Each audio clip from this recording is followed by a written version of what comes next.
اعوذ باللہ من الشیطان اللعین الرجیم بسم اللہ الرحمن الرحیم رب اشرح لی صدری ویسر لی امری واحلل عقدۃ من لسانی یفقهوا قولی ان اللہ وملائکتہ یصلون علی النبی یا ایھا الذین آمنوا صلوا علیہ وسلموا تسلیما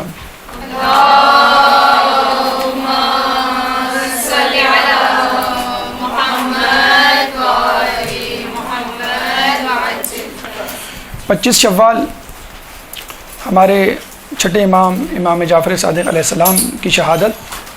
ایک درود پڑھ دیں محمد والے محمد.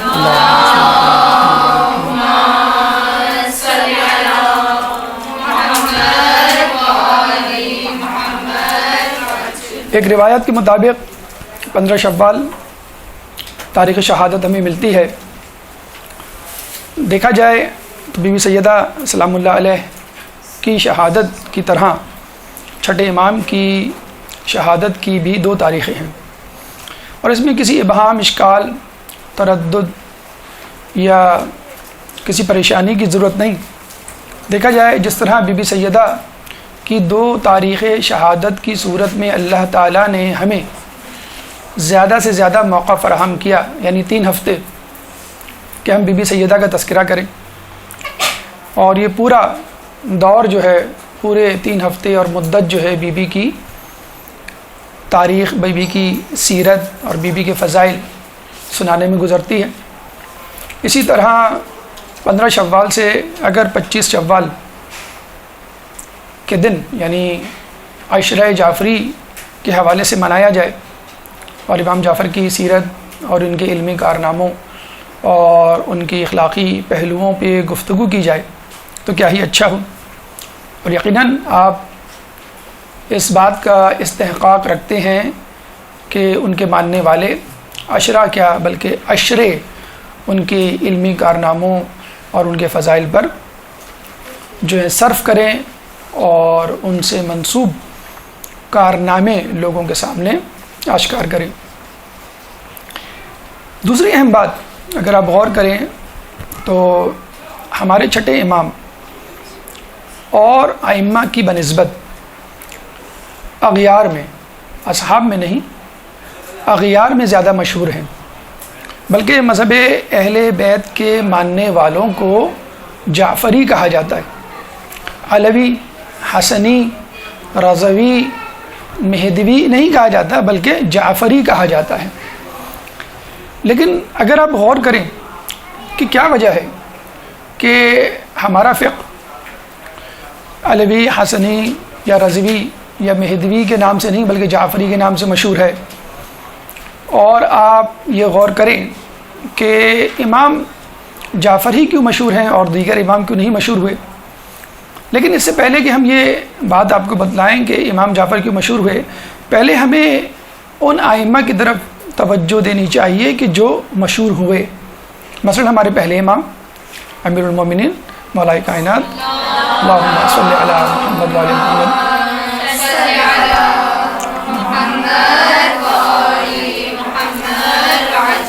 مشہور ہوئے، اور نہ صرف احباب میں بلکہ اغیار میں ان کا نام لیا جاتا ہے، ادب سے لیا جاتا ہے، احترام سے لیا جاتا ہے، فضائل بیان کیے جاتے ہیں. اور ہمارے آخری امام امام محمد مہدی سلام اللہ علیہ عجل اللہ تعالی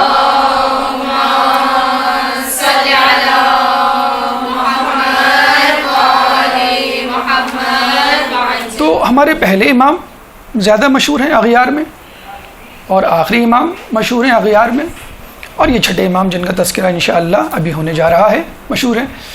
تو یہ جو پہلے امام اور آخری امام جو مشہور ہیں اس کی اگر علت پر غور کریں تو آپ کو معلوم ہوگا فضائل اپنی طرف، اخلاقی حسنہ اپنی طرف، تاریخی واقعات اپنی طرف، جو قدر مشترک ان دونوں کو بناتی ہے اور معروفیت، معرفت نہیں، معروفیت یا مشہوریت کے درجے پہ لے کے جاتی ہے، وہ ہے ان کی حکومت، اقتدار اور طاقت. امام علی کو خلافت ظاہری ملی اور دشمنوں کے لیے بھی مجبوری تھی کہ وہ ان کی خلافت کو تسلیم کریں. آنے والے دور میں بھی لوگوں نے تعاون و کرہن جن لوگوں نے قبول کیا ان کو کرنا پڑا. اور جب ہمارے 12ویں امام کا ظہور ہوگا تو بھی آپ ایک حکومت الہی کے حامل ہوں گے اور پوری دنیا پر ان کا تسلط ہوگا، ایسی حکومت جو آج تک کسی امام کو نصیب نہیں ہوئی۔ تو ان دونوں امام، پہلے اور آخری امام میں جو قدر مشترک ہے یا جو ہمیں علت سمجھ میں آتی ہے لوگوں میں مشہور ہونے کی، وہ ان کی حکومت، اقتدار، تسلط اور طاقت۔ لیکن ایک غیر جانبدارانہ سوچ رکھنے والا یا ایک غیر مذہبی شخص جب اس کو یہ بات بتلائی جائے تو وہ یہ کہے گا یہ تو کوئی ایسی بڑی بات نہیں، تاریخ میں بہت سے ایسے حکمران گزرے ہیں جو لوگوں میں مشہور ہیں، تو حکمرانی یا طاقت کوئی ایسی بڑی بات نہیں۔ ہم معرفت کی بات نہیں، معروفیت یعنی مشہوریت کی بات کر رہے ہیں۔ تو اب نگاہ اٹھا کے ہم جب چھٹے امام کی طرف دیکھتے ہیں تو ہم دیکھتے ہیں کہ ان کے پاس تو کوئی حکومت نہیں تھی، کوئی تسلط نہیں تھا، تو کوئی طاقت نہیں تھی، کوئی حکمرانی نہیں تھی، کوئی جاہ و جلال یا حشمت نہیں تھی، بلکہ ان کے پاس تو لوگ آئے، بنو عباس کے لوگ آئے، بنو امیہ کے لوگ آئے، آپ ہمارا ساتھ دیجئے، ہم آپ کو حق دلوائیں گے، ہم آپ کو حکومت دلوائیں گے، ہم آپ کو خلیفہ بنوائیں گے۔ اور بہت اچھا موقع تھا کہ امام جو ہے وہ حکومت لے لیتے اور پھر فقہ جعفری کی بنیاد رکھتے، پھر جو ہے مذہب اہل بیت کی ترویج اور ترقی میں کوئی کام کرتے تو وہ جلدی اور سرعت سے اور اثر پذیری سے لوگوں میں سرایت کرتا، لیکن نہیں، امام نے بتلا دیا کہ میں سیرت رسول کا ماننے والا، اس پہ چلنے والا ہوں، جس طرح خود رسول اکرم صلی اللہ علیہ وآلہ وسلم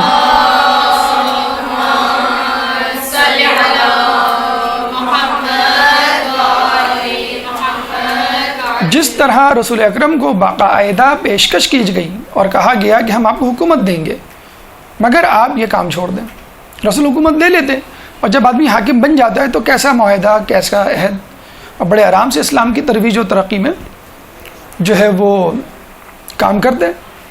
لیکن رسول اللہ نے ایسا نہیں کیا، کیوں کہ اسلام بظور طاقت پھیلنے کی سکت نہیں رکھتا، یا یوں سمجھ لیجئے اس کا یہ خاصہ نہیں ہے۔ اگر آئیں گے تو آپ یہ نہ سمجھیے کہ بظور طاقت وہ اسلام کو پھیلائیں گے، وہ اسی طرح پھیلائیں گے جس طرح رسول نے پھیلایا، یعنی دلوں میں اثر پذیری۔ ہاں کچھ ہٹ دھرم ہوں گے جن کے لیے طاقت کا استعمال کیا جائے گا، تلوار کی ضرب ضروری ہوگی۔ تو چھٹے امام نے بھی وہی کیا کہ حکومت کو نظر انداز کیا اور علمی میدان میں قدم رکھا اور لوگوں کو اصل حقائق سے آگاہ کیا، اور یہی وجہ ہے کہ فقہ جعفری آج تک لوگوں میں مشہور و مقبول و معروف اور قابل تقلید، قابل اتباع، بلکہ اغیار میں بھی اس کی چھاپ اور جھلک ہمیں نظر آتی ہے۔ دشمنان اہل بیت بھی اس بات کو تسلیم کرتے ہوئے نظر آتے ہیں کہ اصل سرچشمہ ہدایت یہی فقہ جعفری ہے، اصل علم کا منبع یہی تعلیمات ہیں جو چھٹے امام کے توسط سے لوگوں میں پھیلی۔ تو آپ نے دیکھا کہ امام علی کی مشہوریت یا شہرت اور امام زمانہ کی مشہوریت یا شہرت اغیار میں اپنی جگہ مسلم، لیکن اغیار نے بظاہر ہمیں یہی لگتا ہے کہ ان کی حکومت و تسلط و اقتدار اور طاقت سے متاثر ہو کے ان کی شہرت کو قبول کیا، ان کی شخصیت کو قبول کیا۔ لیکن چھٹے امام کی طرف دیکھتے ہیں تو ہمیں معلوم ہوتا ہے کہ اغیار نے ان کے علمی کارناموں کو سراہا، اغیار نے ان کی علمی کاوشوں کو قبول کیا، نہ صرف قبول کیا بلکہ ان کے سامنے زانو تلمس طے کرنے میں کوئی شرمندگی نہیں محسوس کی، بڑے فخر سے اس بات کا اظہار کیا کہ ہم آپ ہی کے ماننے والے ہیں اور آپ ہی کے شاگردوں کے شاگرد ہیں۔ اس کا تذکرہ انشاءاللہ بھی تفصیل سے آئے گا۔ تو یہ چند باتیں، دو نکات آپ کے زیر سماعت کرنی تھی اصل گفتگو کے شروع ہونے سے پہلے۔ نمبر ایک نکتہ کہ عشرہ جعفری منانا چاہیے 15 شوال سے 25 شوال تک، تاکہ خوب آپ کی صفات کا تذکرہ ہو۔ اور دوسری یہ بات، امام جعفر صادق اس بات میں یکتا ہیں کہ آپ نے تسلط یا طاقت یا کسی اور سازش کو حاصل کر کے کسی اور طریقے سے، دنیاوی یا مادی طریقے سے لوگوں میں شہرت نہیں پائی، بلکہ خالصتاً علمی حوالے سے لوگوں میں مقبولیت پائی۔ ہماری گفتگو انشاءاللہ 25 شوال کے حوالے سے امام جعفر صادق کے حوالے سے سیرت امام صادق علیہ السلام ہے۔ اس گفتگو کے 10 مرحلے انشاءاللہ آپ کے سامنے پیش کیے جائیں گے۔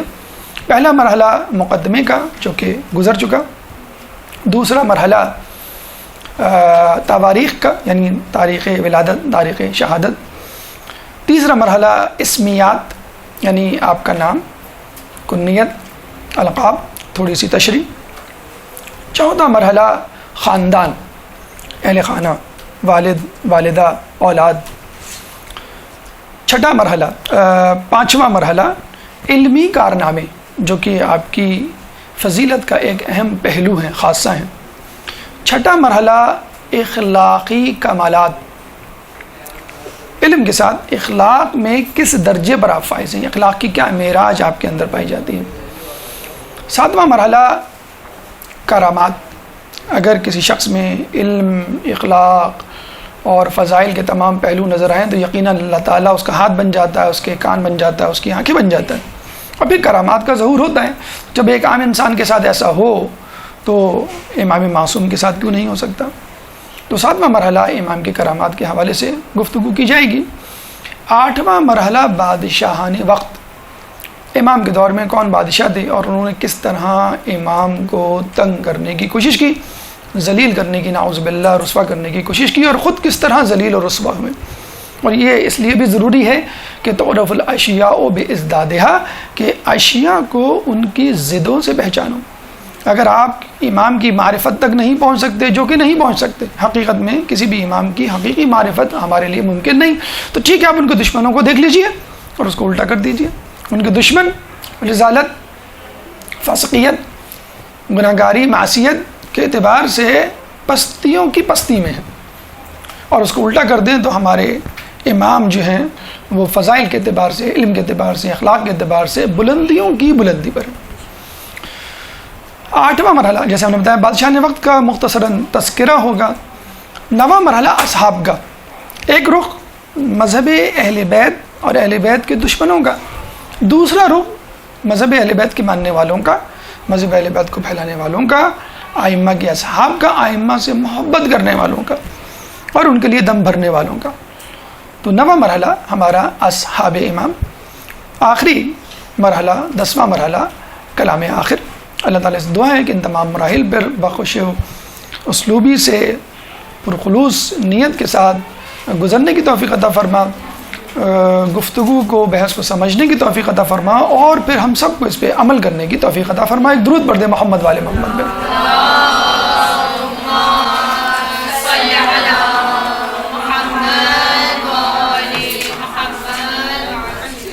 جیسے کہ آپ کو بتایا کہ پہلا مرحلہ مقدمہ گزر چکا، دوسرا مرحلہ تواریخ یا تاریخات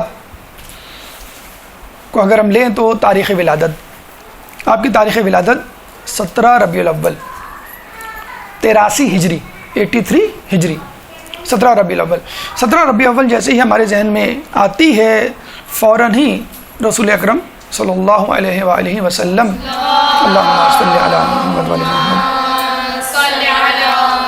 محمد وعلی محمد، آپ کی تاریخ ولادت ہمارے ذہن میں آتی ہے۔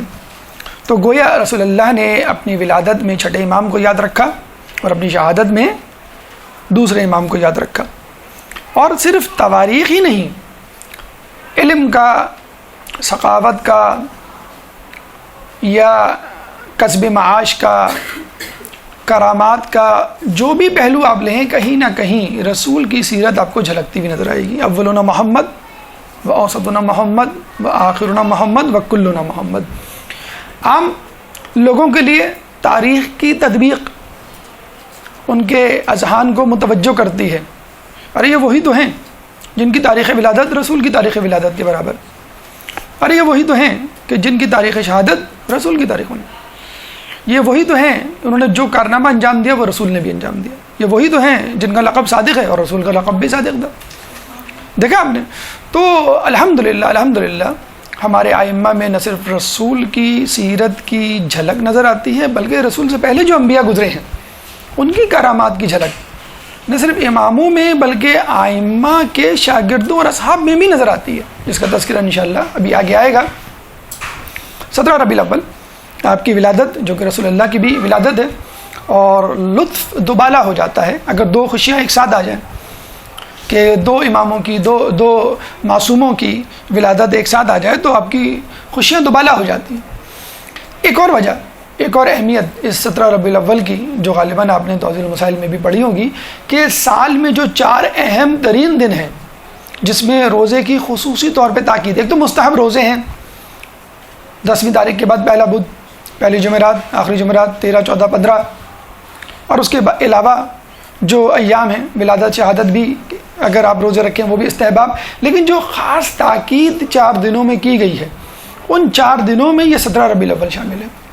17 ربیع الاول، 18 ذی الحج یوم غدیر، 27 رجب شب معراج، اور 25 ذی القعدہ دھاول ارض، جب دنیا جو ہے وہ پھیلائی گئی۔ آپ دیکھیے کہ ان تمام تاریخوں میں بھی اگر آپ چاہیں تو قدر مشترک نکال سکتے ہیں کہ زمین بچھائی گئی تو اس پہ خلیفہ بھی ہونا چاہیے، خلیفہ یا جانشینی کا تقرر 18 ذی الحج، 25 ذی القعدہ، وہ زمین بچھائی گئی، 18 ذی الحج کو اعلان کیا گیا۔ اور یہ اعلان کب کیا گیا؟ غدیر میں؟ جی نہیں، فقط غدیر میں اعلان نہیں ہوا، شب معراج میں اللہ تعالیٰ نے یہ اعلان کر دیا تھا۔ 27 رجب وہاں پہ بھی یہی، اور 17 ربیع الاول کہ خود رسول اللہ اس امت کے، اس کائنات کے مخلوقات میں سب سے بہترین اور افضل شخصیت، سب سے زیادہ خلیفۃ المسلمین یا خلیفۃ الناس کہلانے کے مستحق۔ بہرحال آپ کی ولادت اس حوالے سے بہت اہم ہے کہ روزہ رکھا جائے، آپ کی ولادت اس حوالے سے اہم ہے کہ رسول اللہ کی بھی ولادت اسی دن ہوئی۔ اس کے بعد تاریخ شہادت، جیسے ہم نے بتلایا کہ 15 شعبان، اور ایک روایت میں 15 شوال اور 25 شوال سن 148 ہجری، 148 ہجری آپ کی شہادت منصور دمانقی ملعون کے ہاتھوں زہر دینے کی وجہ سے۔ یوں 148 میں سے اگر آپ 83 نکالیں، 148 - 83 تو جواب آئے گا 65۔ آپ کو یہ اعزاز بھی حاصل ہے کہ تمام ائمہ میں سب سے زیادہ طویل عمر آپ نے پائی۔ اگر طویل عمر پائی تو اس کا حق بھی ادا کیا کہ ائمہ میں شہرت کے اعتبار سے، ائمہ میں علمی کاموں کے اعتبار سے اور علم کو پھیلانے کے حوالے سے۔ اچھا، اس کا مطلب یہ نہیں کہ تمام ائمہ نے یہ کام نہیں کیا، یعنی علمی حوالے سے مذہب اہل بیت کی ترویج و ترقی، نہیں، ایسا نہیں۔ ایک چیز ہوتی ہے قوت صفت، ایک صفت ہوتی ہے بالفعل اور ایک ہوتی ہے بالقوہ۔ بالقوہ کا مطلب ہے آپ میں یہ صلاحیت موجود ہے کسی کام کے کرنے کی، لیکن ضرورت نہیں اس کام کے کرنے کی، اس لیے آپ نہیں کر رہے۔ ہو سکتا ہے عمر بھر آپ کو ضرورت نہ محسوس ہو، تو دیکھنے والا تو یہی سمجھے گا، سننے والا تو یہی سمجھے گا کہ آپ میں یہ صلاحیت نہیں، حالانکہ آپ میں وہ صلاحیت موجود ہے۔ تو اگر کسی کام کو کرنے کا کمال یا ملکہ ہو اور موقع نہ ملے تو اس کو ہم کہیں گے بالقوہ۔ اگر اس کام کو کرنے کا موقع ملے اور لوگوں کے سامنے اس کا مظاہرہ بھی ہو تو ہم اس کو کہیں گے بالفعل۔ تو ایک ہوتی ہے صفت بالقوہ اور ایک ہوتی ہے صفت بالفعل۔ تو اگر امام نے علمی کارناموں کے حوالے سے بہت سارے کام کیے اور ترویج اہل بیت، تبلیغ اہل بیت میں اہم کردار انجام دیا، اور اس کی وجہ سے یہ مذہب جعفری یا یہ فقہ جعفری کہلایا، تو اس کا مطلب ہرگز یہ نہیں، نعوذ باللہ، کہ باقی 11 اماموں نے ایسا نہیں کیا یا ایسا کرنے کا ملکہ نہیں تھا، ان کو موقع نہیں ملا، ماحول اس طرح کا نہیں تھا کہ علل اعلان فقہ جعفری مذہب اہل بیت کی تبلیغ کی جاتی۔ چوتھے امام دیکھا آپ نے کہ کس طرح دعاؤں اور خطبوں کی صورت میں جو ہیں وہ اسلام کو پھیلا رہے ہیں۔ اسی طرح 7ویں امام قید میں رہ کر تبلیغ کر رہے ہیں۔ قید خانے میں اگر کوئی مل جائے تو اس کو ہی تبلیغ شروع کر دی، قید خانے میں کوئی بہکانے آئی تو اس کو سجدے میں پلٹا دیا اور سبون قدوسن کی وہ صدا لگاتی رہی فجر میں۔ تو اس کا مطلب کیا ہوا کہ کچھ کو موقع ملا، کچھ کو موقع نہیں ملا، کچھ کو زیادہ ملا، کچھ کو کم ملا۔ اگر امام حسین نے تلوار نکالی تو اس کا مطلب یہ نہیں کہ باقی لوگوں نے اگر تلوار نہیں نکالی، باقی کسی امام نے، تو نعوذ باللہ وہ بہادر نہیں تھے، نعوذ باللہ من ذالک۔ نہیں، موقع محل ایسا نہیں تھا، ماحول ایسا نہیں تھا، اور حکمت یہ نہیں اجازت دیتی تھی کہ آپ تلوار نکالیں۔ تو یہ آپ کی تاریخ شہادت اور یہ آپ کی عمر مبارک 65 اور 65 سال کا جو طویل عرصہ ہے انہوں نے حق ادا کیا، اور اس کو ذرہ برابر بھی جو ہے وہ دنیاوی حوالے سے یا طاقت کے حصول کے حوالے سے صرف کرنے کی نہیں سوچی، بلکہ مذہب اہل بیت کی حقیقی شکل یا اسلام کا اصل چہرہ لوگوں کو دکھانے میں ہم عطن مشغول رہے۔ اس کے بعد آئیے اسمیات کی طرف، ہماری گفتگو کا تیسرا مرحلہ، لیکن اس سے پہلے ایک صلوات پڑھ دیں۔ اللہم صلی علی محمد۔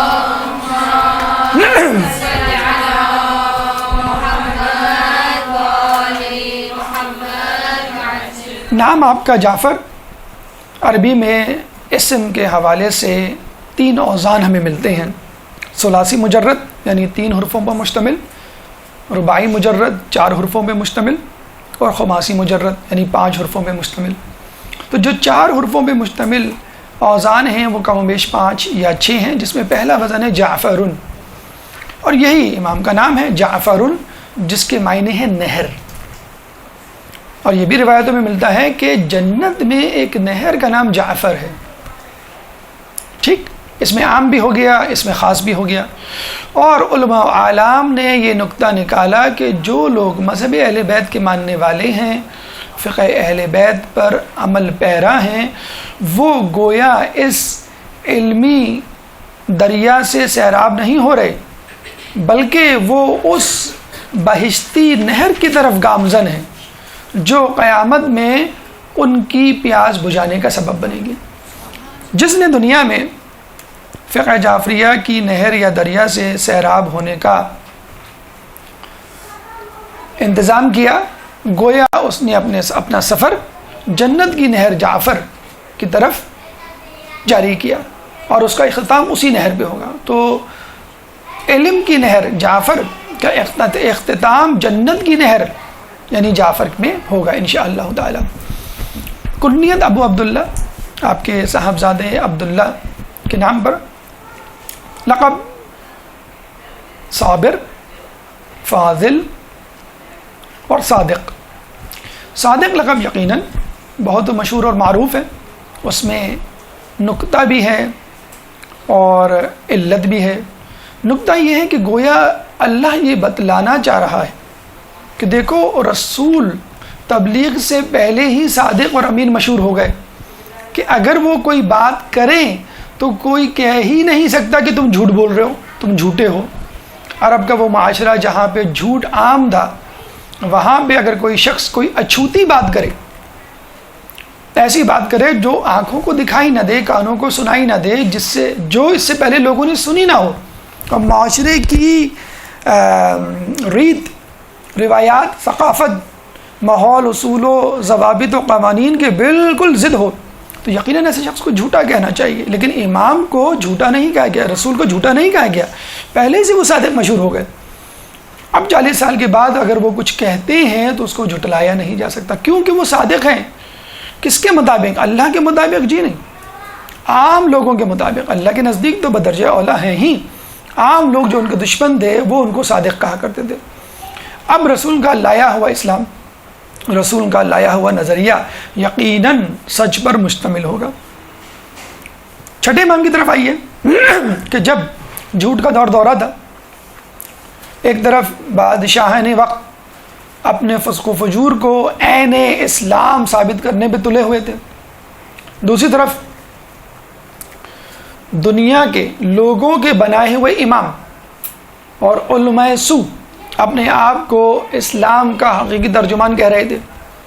تو ایسے ماحول میں یقین، معرفت یا علم یا اصل اسلام کو حاصل کرنا جوئے شیر لانے کے مترادف تھا۔ ایسے ماحول میں امام نے تبلیغ کی، ترویج کی اور تدریس کی، لیکن اس سے پہلے آپ لوگوں میں صادق کے نام سے مشہور ہوئے، جسے رسول مشہور ہوئے. اب امام جعفر کی کوئی بات کوئی ٹال نہیں سکتا تھا. کوئی یہ نہیں کہہ سکتا تھا کہ بھئی یہ تو نئی بات کی آپ نے, لوگ تو یہ کہہ رہے ہیں, آپ یہ کہہ رہے ہیں, اس سے پہلے تو ہم نے نہیں سنا کبھی, اور یہ ہماری عقل کے خلاف جا رہی ہے بات, ہماری طبیعت و مزاج کے بالکل ضد ہے یہ بات, کیونکہ امام صادق مشہور ہو چکے تھے. تو یہ ایک ایڈوانٹیج آپ کو لقب کے حوالے سے ملا, اور یہ ایڈوانٹیج دیکھا جائے کوئی مسلط نہیں کیا گیا تھا کہ لوگوں کو نہیں کہا گیا تھا ان کو صادق کہو, یا وہ اپنا نام ہی صادق رکھ لیتے. صادق تو نام رکھا نہیں تھا انہوں نے, جعفر نام تھا. تو صادق لقب تھا جو لوگوں کی طرف سے ملا. اب لوگوں پر یہ لازم ہو گیا کہ اگر وہ کوئی بات کریں, چاہے وہ طبیعت, ریت, روایات, ثقافت کے متقابل یا متضاد نظر آئے, اس کو قبول کرنا ہے. دوسری اہم بات اس حوالے سے یہ کہنی چاہیے کہ آپ کو یہ لقب خود رسول اللہ نے اپنی زندگی میں دے دیا تھا. یعنی جب اپنے جانشینوں کا تذکرہ کیا, تو جب اس جانشین, چھٹے جانشین کا تذکرہ آیا, تو آپ نے کہا کہ یہ صادق ہوگا. چوتھے امام کے حوالے سے جیسے آپ سنتے ہیں کہ روایت میں خود رسول اللہ نے ان کو یہ لقب دیا تھا. اور رسول اگر کسی کو لقب دے دیں تو وہ اس لقب کو ثابت کرتا ہے. لقب کا مطلب کیا ہے؟ آپ کی یا کسی بھی شخص کی وہ خصوصیت جو لوگوں میں اتنی مشہور ہو کہ لوگ آپ کو اس صفت یا اس خصوصیت کی وجہ سے پکارنے لگے. اور بعض اوقات یہ بھی ہوتا ہے کہ لوگ آپ کا اصلی نام بھول جاتے ہیں. چوتھے امام کا اصلی نام بھول گئے لوگ, یا چھٹے امام کا اصلی نام بھول گئے, یا 12ویں امام کا اصلی نام لوگ بھول گئے. اصلی نام بھول جائیں اور آپ کی خصوصیت یا صفت پہ رکھا ہوا نام جو لوگوں میں مشہور و معروف ہے وہ. آپ نے دیکھا کہ رسول کی طرح آپ کی بات کو نہیں ٹھکرایا جا سکتا تھا, کیونکہ آپ صادق ہیں. اور کیوں آپ صادق ہیں؟ اس لیے بھی کہ رسول نے آپ کا نام جو ہے وہ صادق رکھا. تو یہ دو علتیں, دو وجوہات, اور یہ نقطہ کہ آپ کے صادق ہونے کی وجہ سے آپ کو یہ ایج ملا, ایک ایڈوانٹیج ملا.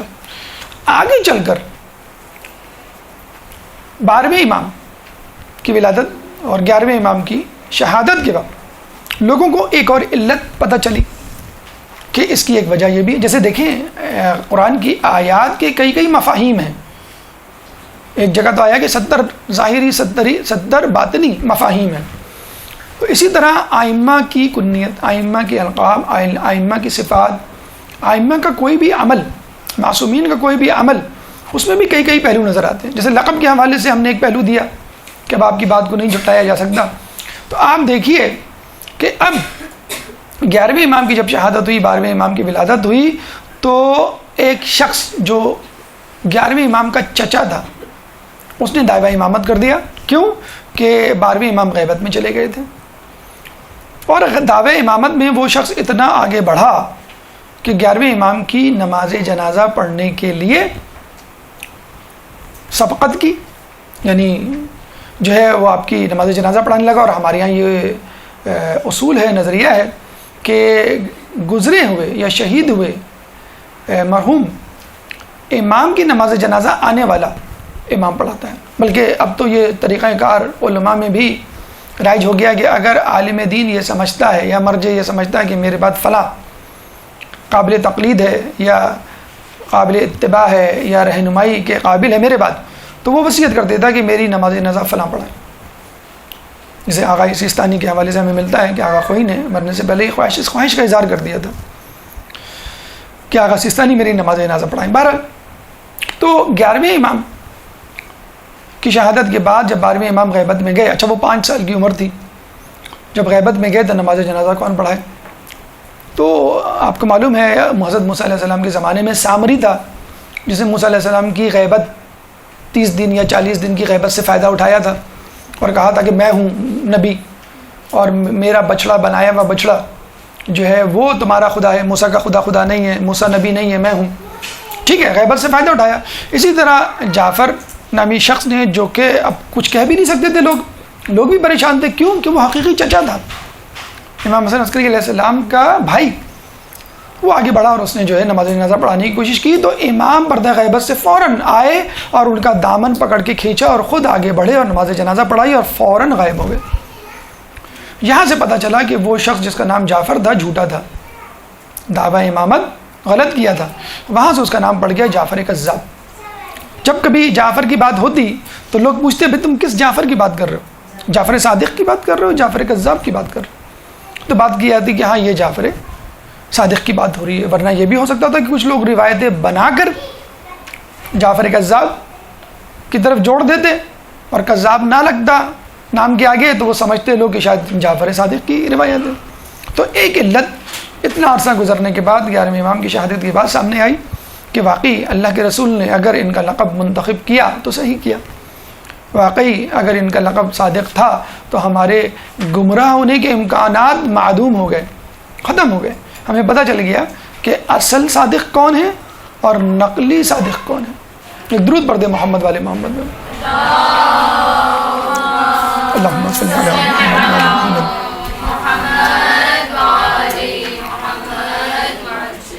تو آپ کا لقب صادق، صابر، فاضل، آپ کی کنیت ابو عبداللہ، نام جعفر، گفتگو میں آپ نے سنی۔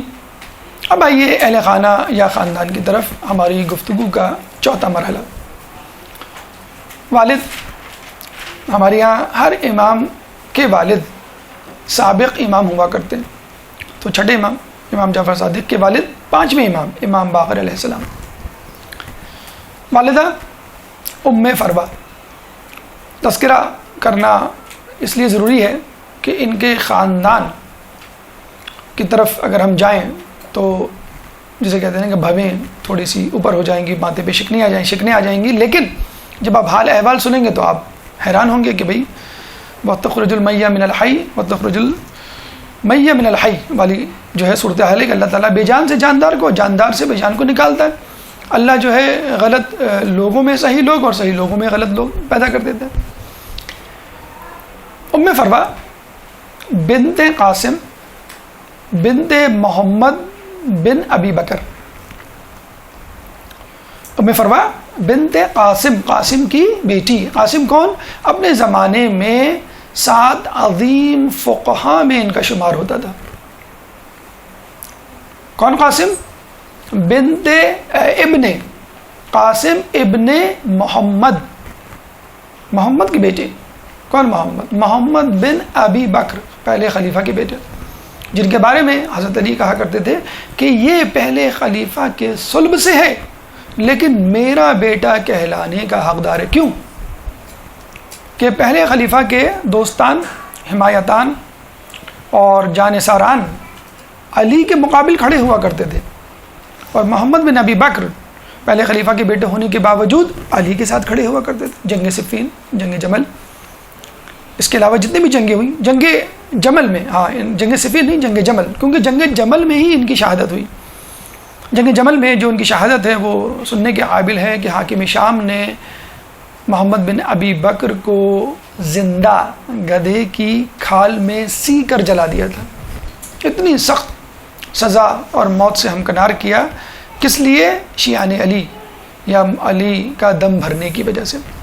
بہرحال کچھ لوگ یہ سوال کیا کرتے ہیں کہ رسول اللہ نے اپنے آنے والے دور کی نشاندہی واضح طور پر کیوں نہ کی، اپنے دشمنان کا واضح نام کیوں نہیں لیا، اپنے دشمنوں کو اپنی زندگی میں قلاقمہ کیوں نہیں کر دیا، ان کا خاتمہ کیوں نہیں کر دیا؟ تو اس کا جواب یہ ہے کہ بہت سارے افراد ایسے تھے جن کے خاندان میں آگے چل کر محبان اہل بیت کو پیدا ہونا تھا۔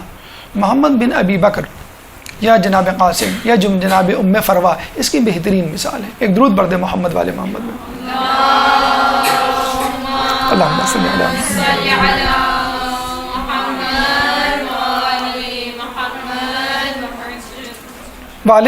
والدہ کا تذکرہ آپ کے سامنے کیا گیا۔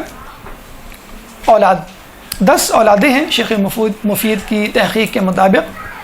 اہم ترین اولادوں میں 2 اولاد کا تذکرہ ضروری ہے۔ ایک تو امام موسیٰ کاظم علیہ السلام، ہمارے 7ویں امام، اور جناب اسماعیل۔ جناب اسماعیل آپ کے سب سے بڑے بیٹے تھے، سب سے بڑے بیٹے۔ لوگوں میں یہ بات مشہور ہو گئی تھی کہ جو سب سے بڑا بیٹا ہوتا ہے وہی امامت کا حقدار ہوتا ہے، بالکل اسی طرح جس طرح بادشاہت کے لیے کہا جاتا ہے۔ اچھا، جناب اسماعیل بلا شبہ تقوی کے اعلیٰ درجے پہ تھے، عبادت گزار تھے، عالم تھے، اور ہر صفت جو ہونی چاہیے ایک نیک انسان میں وہ ان میں تھی، لیکن اس کا مطلب پھر بھی یہ نہیں ہوگا کہ آپ ہی امام بنے. ہر نیک شخص امام نہیں بن سکتا. خود جو ہے وہ ائمہ کے خاندان میں کئی لوگ ایسے گزرے ہیں. ایک تو وہ جنہوں نے جھوٹا دعوی امامت کیا جیسے جعفر کذاب، لیکن کچھ لوگ ایسے بھی تھے جو نیکی کے اعلیٰ درجے پہ تھے اور انہوں نے خود دعویٰ نہیں کیا بلکہ خود جو ہے لوگوں نے ان کو اپنا امام مشہور کر دیا. مثلا جناب اسماعیل کے بارے میں ملتا ہے تو کہا یہ جاتا ہے کہ جناب اسماعیل کا انتقال خود چھٹے امام کی زندگی میں ہو گیا، اور جب ان کو دفنانے کے لیے لے جانے لگے جنت المقی تو امام جعفر صادق قدم قدم پر تھوڑے تھوڑے فاصلے پر جنازے کو رکھواتے اور ان کی زیارت کرواتے اور لوگوں کو کہتے کہ دیکھو یہ ہے میرا بیٹا اسماعیل جس کا انتقال ہو گیا. اور اللہ تعالیٰ نے امامت کے سلسلے میں جس طرح اپنی حجت کو اس دفعہ آشکار کیا ہے اس سے پہلے کبھی آشکار نہیں کیا. یعنی اگر امامت کے حوالے سے کسی کو کوئی شک یا شبہ ہو جائے اور اس کا اشکال پیدا ہو جائے اور اس کا جواب تلاش کرنے نکلے تو ہو سکتا ہے بہت سارے جواب اس کو مل جائیں، لیکن یہ بھی تو ممکن ہے کہ جواب میں وہ وزن نہ ہو اور وہ مطمئن نہ ہو. تو چنانچہ امام نے کہا کہ اس اشکال کو دور کرنے کے لیے اللہ تعالیٰ نے جو طریقہ اپنایا ہے، یعنی امام کو سمجھنے والے، غلط یا جھوٹا امام سمجھنے والے، اس امام کو، لوگوں کے بنائے ہوئے امام کو جو ہے اس دنیا سے جو رخصت کر دیا میری ہی زندگی میں، تاکہ لوگوں میں مکمل طور پہ یہ بات ثابت ہو جائے کہ میرے بعد اسماعیل کسی طور پر بھی امام نہیں ہو سکتے. وہ چھٹے امام کی زندگی ابھی باقی تھی. لیکن بہرحال کچھ لوگوں نے جو ہے جناب اسماعیل کو اپنا امام جانا، اور جب ان سے کہا کہ ابھی ان کا تو انتقال ہو گیا ہے، انہوں نے کہا کوئی بات نہیں، ان کے جو بیٹے ہیں ہم ان کو اس کے بعد امام مان لیں گے. اس کے بعد جو ان کے بیٹے ہیں، ان کے بیٹے اس طرح کرتے کرتے کرتے یہ فرقہ شروع میں اسماعیلی کہلایا. یہ فرقہ شروع میں اسماعیلی کہلایا. اب یہ سلسلہ چلتا رہا. ساتویں امام موسیٰ کاظم نہیں تھے بلکہ کون تھے؟ جناب اسماعیل. پھر 8ویں 9ویں 10ویں 11ویں 19ویں امام پر پھر یہی اشکال وارد ہوا. کون سا؟ کہ امام کا بڑا بیٹا بنے یا دوسرا بیٹا جو علم و فضائل میں بہت یکتا اور آگے ہے. بالکل یہی صورتحال بعد میں پیش آ گئی. پھر وہاں پھر جھگڑا شروع ہو گیا. لوگوں نے کہا نہیں بڑے بیٹے کو ہونا چاہیے، دوسرے نے کہا نہیں کہ جو علم و فضائل میں یکتا اس کو ہونا چاہیے. وہاں سے پھر آغا خانی اور بہری کی جو ہے فروعات شروع ہوئی. یعنی کچھ لوگوں نے کہا کہ نہیں بڑے بیٹے کو جس طرح کہ پہلے کہا گیا ہم اس کو مانیں گے، ان کو اسماعیلی یا آغا خانی فرقہ کہا گیا. یعنی پہلے بہری اور اسماعیلی دونوں ایک ہی ہوا کرتے تھے اور دونوں کو اسماعیلی کہا جاتا تھا. اب اسماعیلی فقط آغا خانیوں کو کہا جاتا ہے، حالانکہ بہری بھی ایک زمانے میں اسماعیلی تھے. ٹھیک ہے. تو 19ویں امام کے بعد جو ہے اسماعیلی الگ ہو گئے اور بہری الگ ہو گئے. اب ان دونوں کے امام الگ ہیں اور ان کے ہاں اس باطل امامت کا سلسلہ جو ہے وہ ابھی بھی جاری ہے. تو یہ ایک بہت اہم واقعہ جو مد نظر رکھنا ضروری ہے، اور یہی وجہ ہے کہ ہمارے ہاں لفظ فقط شیعہ نہیں کہا جاتا بلکہ شیعہ اثنا عشری کہا جاتا ہے. اثنا عشری کا مطلب ہے 12 امامی شیعہ. صحیح بخاری صحیح مسلم کی روایات کے مطابق اور سید سلیمان قندوزی کی لکھی ہوئی کتاب یا نبی المودہ کے مطابق، کنز الاموال کے مطابق اور دیگر اغیار کی کتابوں میں یہ حدیثیں اور 12 کا عدد موجود ہے. اسی لیے شیعہ اثنا عشری جو ہے وہ صحیح نام ہے ان لوگوں کے لیے جو حقیقی طور میں مومن ہیں اور مذہب اہل بیت کے ماننے والے ہیں اور اس مذہب کے ماننے والے ہیں کہ جس کے لیے اللہ تعالیٰ نے غدیر قم میں کہا تھا الیوم اکملت لکم دینکم، کہ آج میں نے ولایت علی اور 12 اماموں کی امامت کا اعلان کر کر بس تمہارے اوپر نعمتیں تمام کر دی. اور یہی ہے وَلَكُمْ وَرَضِيتُ لَكُمُ الْإِسْلَامَ دِينًا، اور یہی وہ اسلام ہے جس میں راضی ہوا. اب تک کے اسلام پہ میں راضی نہیں تھا، کیوں؟ ادھورا تھا. اور ولایت علی ائمہ کی ولایت کے اعلان کے بعد اب میں راضی ہو گیا ہوں. اب اس میں کسی بھی تأمل کی یا شبے کی یا اشکال کی جو ہے وہ گنجائش باقی نہیں. یہ امام کی اولاد اور ان کے خاندان کا تذکرہ. اب آئیے ہم اپنی گفتگو کے 5ویں مرحلے یعنی علمی خدمات کی طرف چلتے ہیں. درود پڑھتے ہیں محمد والے محمد.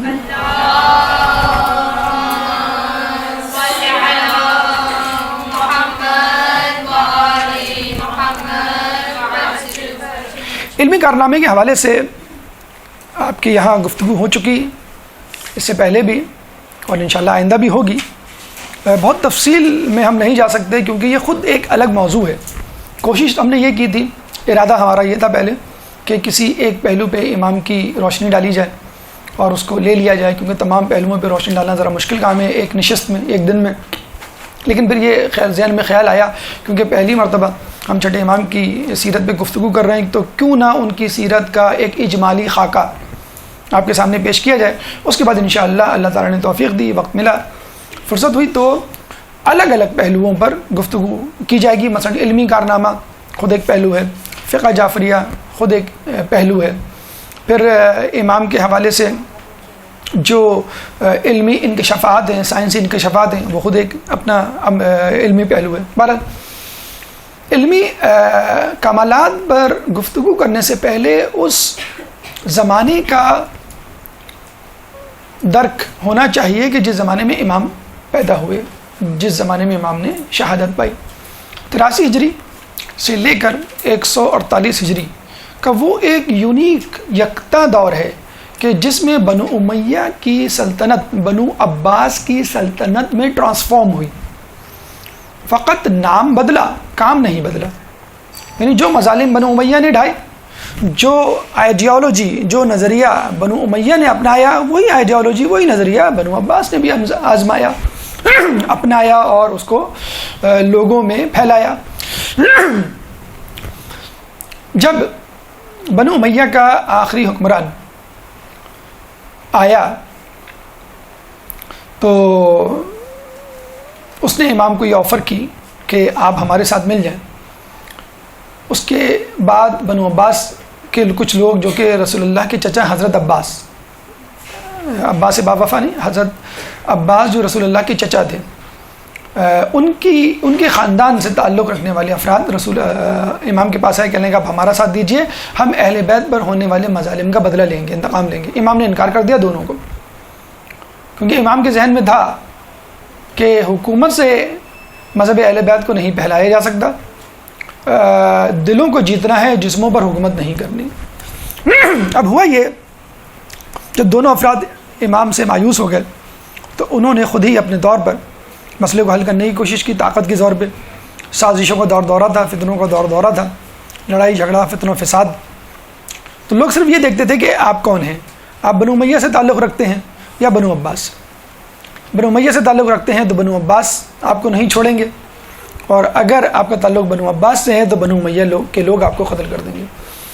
اس وقت اگر آپ یہ بتلا دیتے، اس زمانے میں جب لوگ یہ بتلاتے تھے کہ بھئی ہمارا تعلق دونوں میں سے کسی سے نہیں ہے، ہم تو جو ہے وہ امام کے ماننے والے، تو ان کو چھوڑ دیا جاتا کہ بھئی ہمارے کسی کام کے نہیں، جنگ و جدل ان کو نہیں کرنا، تلوار ان کو نہیں اٹھانا، یہ تو فقط مدرسے میں بیٹھے ہوئے جو ہے وہ علم فقہ، علم حدیث پڑھ رہے ہیں، اس کا ہم سے کیا تعلق، اس سے تھوڑی سلطنت حاصل، حکمرانی یا طاقت حاصل کی جائے گی، تسلط تو تلوار کے زور سے آئے گا، تو وہ چھوڑ دیا کرتے تھے۔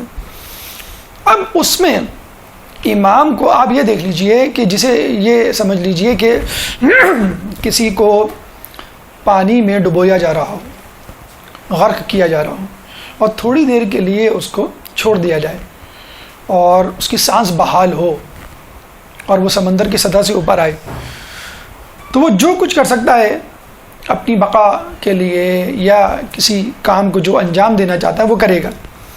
یہ سمجھ لیجیے تمام ائمہ میں چھٹے امام کو یہ موقع مل گیا کہ لوگوں کی ذرہ برابر بھی توجہ آپ کی طرف نہیں دی کہ آپ کیا کر رہے ہیں، کیا نہیں کر رہے ہیں، دے ڈیم کیئر۔ علم پھیلا رہے ہیں، کوئی بات نہیں، پھیلاؤ، ہمارا اس سے کیا تعلق، علم ہمارے لیے کوئی اہم کام ہے ہی نہیں۔ امام نے علل اعلان، پہلی مرتبہ ایسا ہوا کہ امام نے علل اعلان فقہ جعفری، مذہب اہل بیت اور اسلام کے اصل چہرے کو لوگوں کے سامنے پیش کیا۔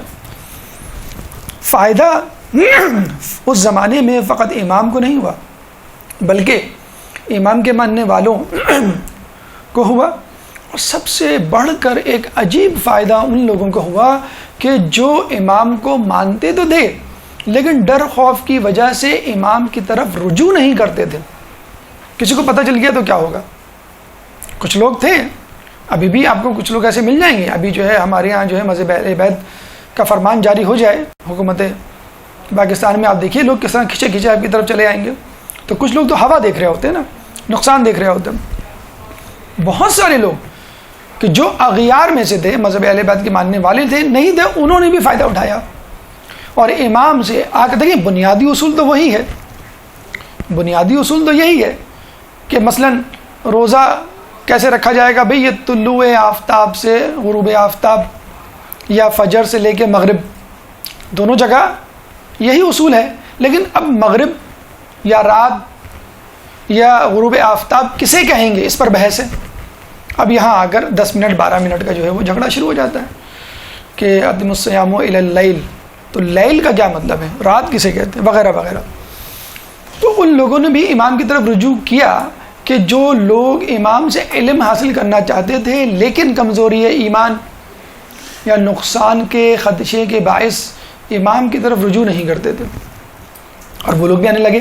اور ان میں بڑی مشہور شخصیات بھی تھیں جن کا ابھی تذکرہ آگے آئے گا.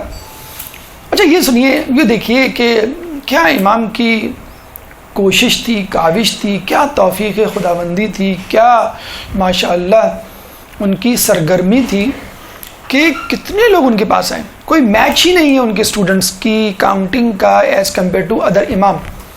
اگر آپ کہا جائے امام جعفر کے کتنے شاگرد ہیں، امام علی کے کتنے شاگرد، اس کو چھوڑیں، آپ تمام 11 اماموں یا 10 اماموں کے شاگردوں کو جمع کریں اور چھٹے امام کے شاگردوں کو جمع کریں اور دیکھیں ریشو کیا ہے. یہاں پہ نعوذ باللہ کسی کی تنقیص، تکذیب یا توہین مطلوب نہیں ہے، صرف بتلایا جا رہا ہے کہ امام کو موقع مل گیا تو انہوں نے اس کا حق ادا کر دیا. کسی اور امام کو موقع ملتا وہ بھی حق ادا کر دیتے. امام کو چھوڑ کے، چھٹے امام کو چھوڑ کے تمام ائمہ کے شاگردوں کی کل تعداد فقط 4,500 بنتی ہے، 4,500. اور خود امام جعفر صادق کے شاگردوں کی تعداد 4,000. تمام ائمہ کے شاگردوں کی تعداد 4,500 اور امام کے شاگردوں کی تعداد 4,000. تو آپ دیکھ لیجئے امام نے کتنا زیادہ فائدہ اٹھایا. فقط کوانٹیٹی یا تعداد کو مد نظر نہ رکھا جائے، کوالٹی کو بھی مد نظر رکھا جائے. کیوں؟ امام کے شاگردوں میں وہ لوگ شامل تھے جو امام کے نہ صرف دشمن تھے بلکہ امام کے نظریات کے مخالف تھے، لیکن پھر بھی امام کے پاس، جیسے آج کل بہت سارے عیسائی یہودی آپ کو ملیں گے، ملحد آپ کو ملیں گے جو قرآن پڑھتے ہوئے نظر آئیں گے. چنانچہ آپ کے اصحاب تلمذہ میں یا شاگردوں میں بڑے بڑے ہمیں نام ملتے ہیں. ایک نام جو خصوصیت سے آپ کے سامنے جس کا تذکرہ ہونا چاہیے، جس کے ماننے والے عالم اسلام میں بحیثیت مجموعی سب سے زیادہ ہیں، اور اہل سنت کے جو 4 امام ہیں ان میں سب سے زیادہ مقدم اور علمیت کے مرتبے پہ فائز ہیں، ان کا نام ہے امام ابو حنیفہ، جن کا اصل نام ہے نعمان. سیرت نعمان، مولانا شبلی نعمانی کی کتاب.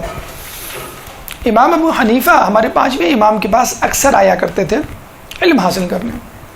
ایک دفعہ گھر پہ نہیں تھے، دروازہ امام جعفر صادق نے کھولا تو وہ ان کے ہم عمر تھے. انہوں نے کہا کہ کیسے آنا ہوا؟ انہوں نے کہا آپ کے والد سے فلاں فلاں مسئلے کے حل کے سلسلے میں ملنا تھا.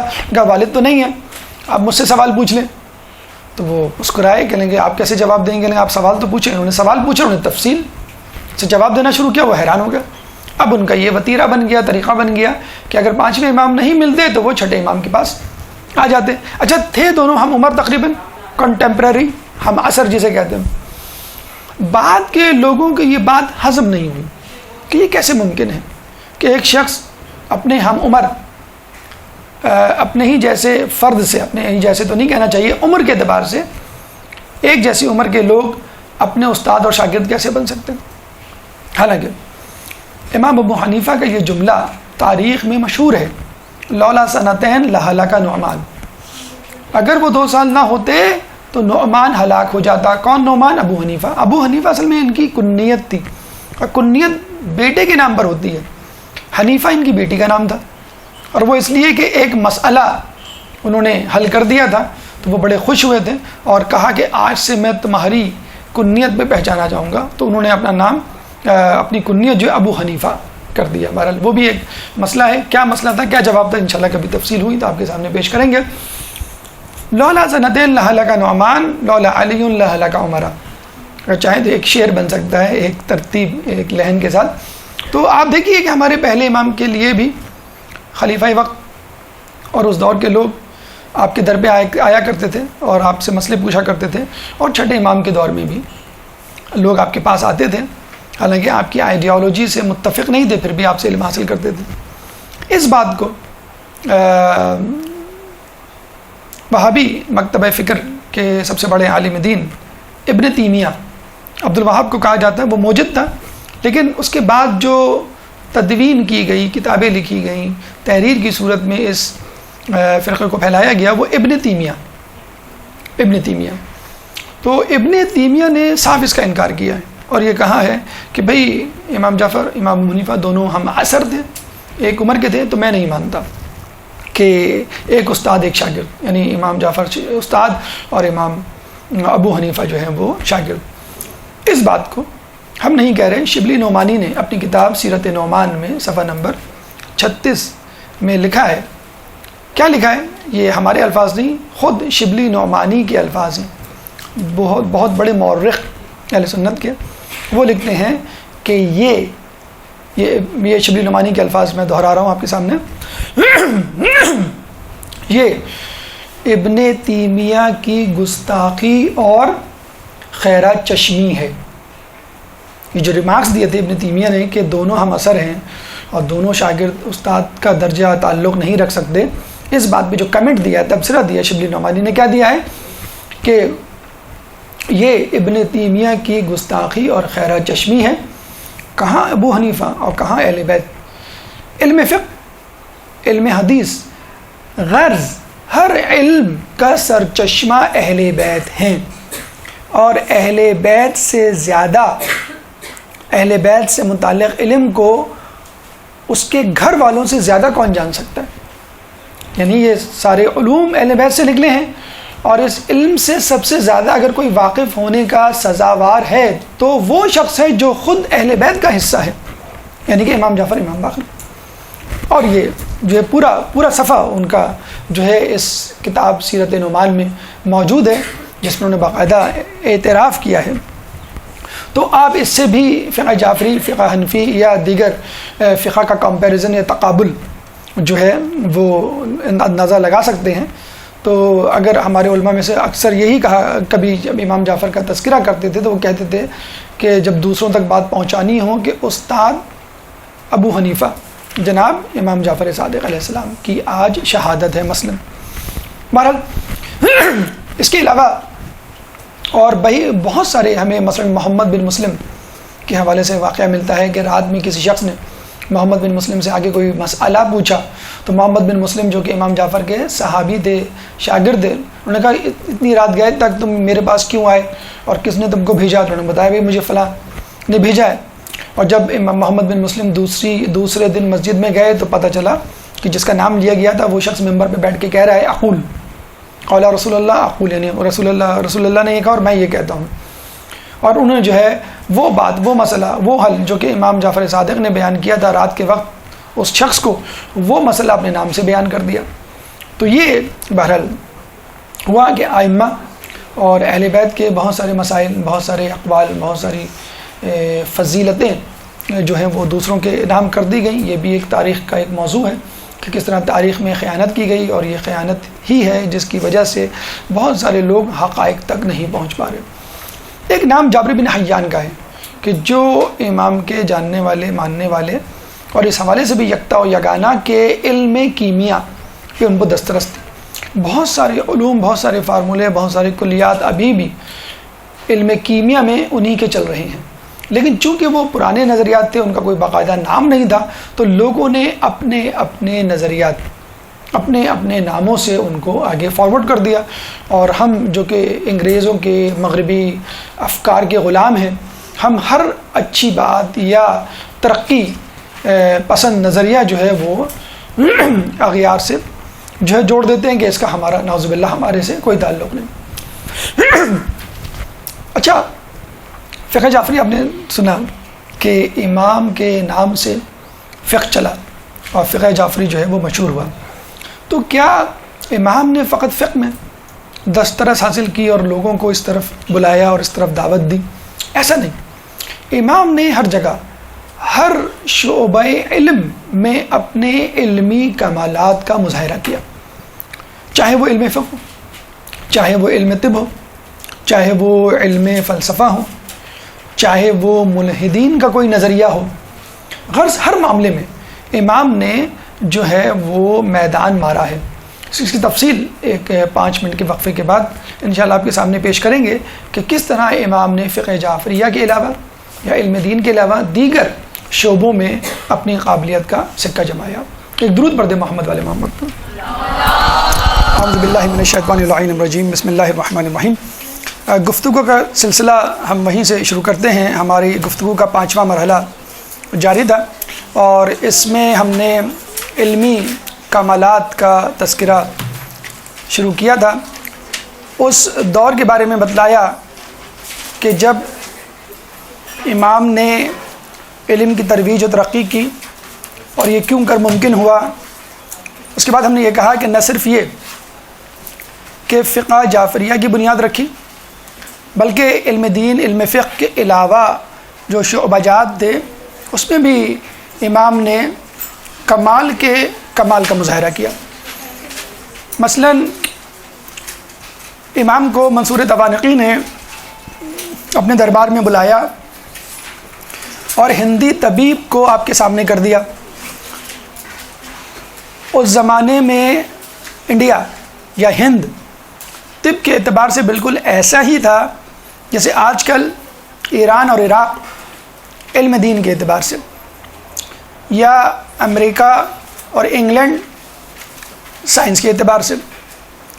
تو وہ ہندی طبیب جب آیا نعوذ باللہ، اس نے امام کا مذاق اڑایا نعوذ باللہ، اور پھر یہ کہا کہ آپ تو فقط علم کے ایک شعبے یعنی علم دین سے وابستہ ہیں، علم فقہ سے وابستہ ہیں، آپ کو دیگر علوم سے کچھ آشنائی نہیں، آپ کو تو نعوذ باللہ علم طب کی الف بے بھی نہیں آتی. امام نے پھر اس کو علم طب کے بنیادی نکات یا بنیادی اصول بتانا شروع کیے اور اس کے بعد اس کے سامنے چند سوالات رکھے اور وہ ششدر رہ گیا.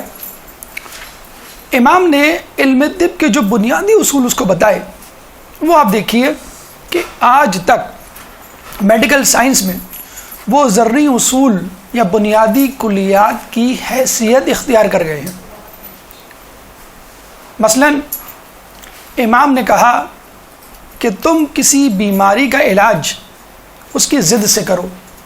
پہلا اصول، یعنی سردی کا علاج گرمی سے، گرمی کا علاج سردی سے. ہم دیکھتے ہیں کسی کو نزلہ زکام ہو جائے تو ہم کیا کہتے ہیں؟ سوپ پلاؤ، یخنی پلاؤ جو شاندہ دو، یا گرم پانی سے غرارے کرو، یا اسٹیم بات لو، وغیرہ وغیرہ. کسی چیز کا علاج اس کی ضد سے کرو. اچھا کسی کو انفیکشن ہو جائے ہم کیا کہتے ہیں؟ اینٹی بایوٹک لو. ٹھیک ہے، وائرس، ڈینگی فیور یا اس قسم کی بیماریاں ہو جائیں، اینٹی پائریٹک یعنی فیور، یا اینٹی بایوٹک آپ لیتے ہیں. پیراسائٹ ہو جائے، وارم ہو جائے بچوں کو تو اینٹی پیراسائٹ. تو اینٹی کا لفظ لگا کر اس کا علاج کیا جاتا ہے اور بڑا کامیاب علاج ہوتا ہے. تو امام نے یہ اصول آج سے 1400 سال پہلے بتلا دیا، 1300 سال پہلے بتلا دیا. پھر امام نے ایک اور علاج کا اصول بتایا کہ پرہیز علاج سے بہتر ہے. Prevention is better than cure. اب تو یہ محاورہ بن چکا ہے، یہ امام کی حدیث ہے. اور باقاعدہ علم طب میں، میڈیکل سائنس میں پریونٹیو میڈیسن کے نام سے ایک شعبہ وجود میں آ چکا ہے جس میں اسپیشلائزیشن ہو رہی ہے کہ how to prevent the disease, کہ بیماری کو دفع کیسے کیا جائے. بیماری کا علاج نہیں، دفع. دیکھیں بیماری ہو گئی اور اس کا علاج کیا گیا، اینٹی بایوٹک یا دوائیاں لی گئیں، تو بہرحال دوا جسم کے ہر عضو میں جائے گی، ہر ٹیشو میں جائے گی. جو عضو یا ٹیشو بیمار نہیں ہے، ڈیمیجڈ نہیں ہے، مجروح نہیں ہے، اس کو بھی متاثر کرے گی. پیناڈول اگر آپ لیتے ہیں سر میں درد کے لیے تو وہ ہاتھوں میں بھی جائے گی، پیروں میں بھی جائے گی، گردوں میں بھی جائے گی، جگر میں بھی جائے گی، ہیپاٹائٹس بھی کرے گی، رینل فیلئر کا بھی سبب بن سکتی ہے وہ. تو prevention is better than cure جو آج باقاعدہ نہ صرف اصول بلکہ ایک شعبہ بن چکا ہے. یہ دو اصول ہو گئے، یعنی بیماری کا علاج اس کی ضد سے کرو. دوسرا اصول پرہیز علاج سے بہتر ہے. یہ علاج کی بات ہو گئی. کسی مرض کے سبب کا ایک بنیادی کلیہ اور نقطہ امام نے بتلایا جس کا تذکرہ ہم کئی مرتبہ کر چکے ہیں کہ المیدۃ مرکز الداء، یعنی میدہ امراض کا مرکز ہے. ایک اور حدیث میں ہمیں ملتا ہے کہ میدہ بیماریوں کا گھر ہے. المیدہ بیت الداء، میدہ تو بیت الداء، کہ میدہ جو ہے وہ آپ کی بیماریوں کا گھر ہے. اور چھٹے امام نے کیا کہا؟ میدہ بیماریوں کا مرکز ہے. تو آپ نے دیکھا پہلے صادق نے جو بات کی وہی بات کم و بیش دوسرے صادق نے بھی کی. تو امام نے جب اس کو 3 اصول بتلائے تو اس نے یہ نہیں کہا کہ آپ نے صحیح کہا، اس نے یہ نہیں کہا کہ ہاں یہ بھی اصول ہیں جو میں جانتا ہوں، اس کے علاوہ یہ بھی اصول ہے. نہیں، اس نے کیا کہا؟ اس نے یہ کہا کہ یہ علم طب نہیں بلکہ اسرار الہی ہیں جو آپ بیان کر رہے ہیں. ایک درود پڑھ دے محمد والے محمد. اللہم صلی علی محمد والے محمد.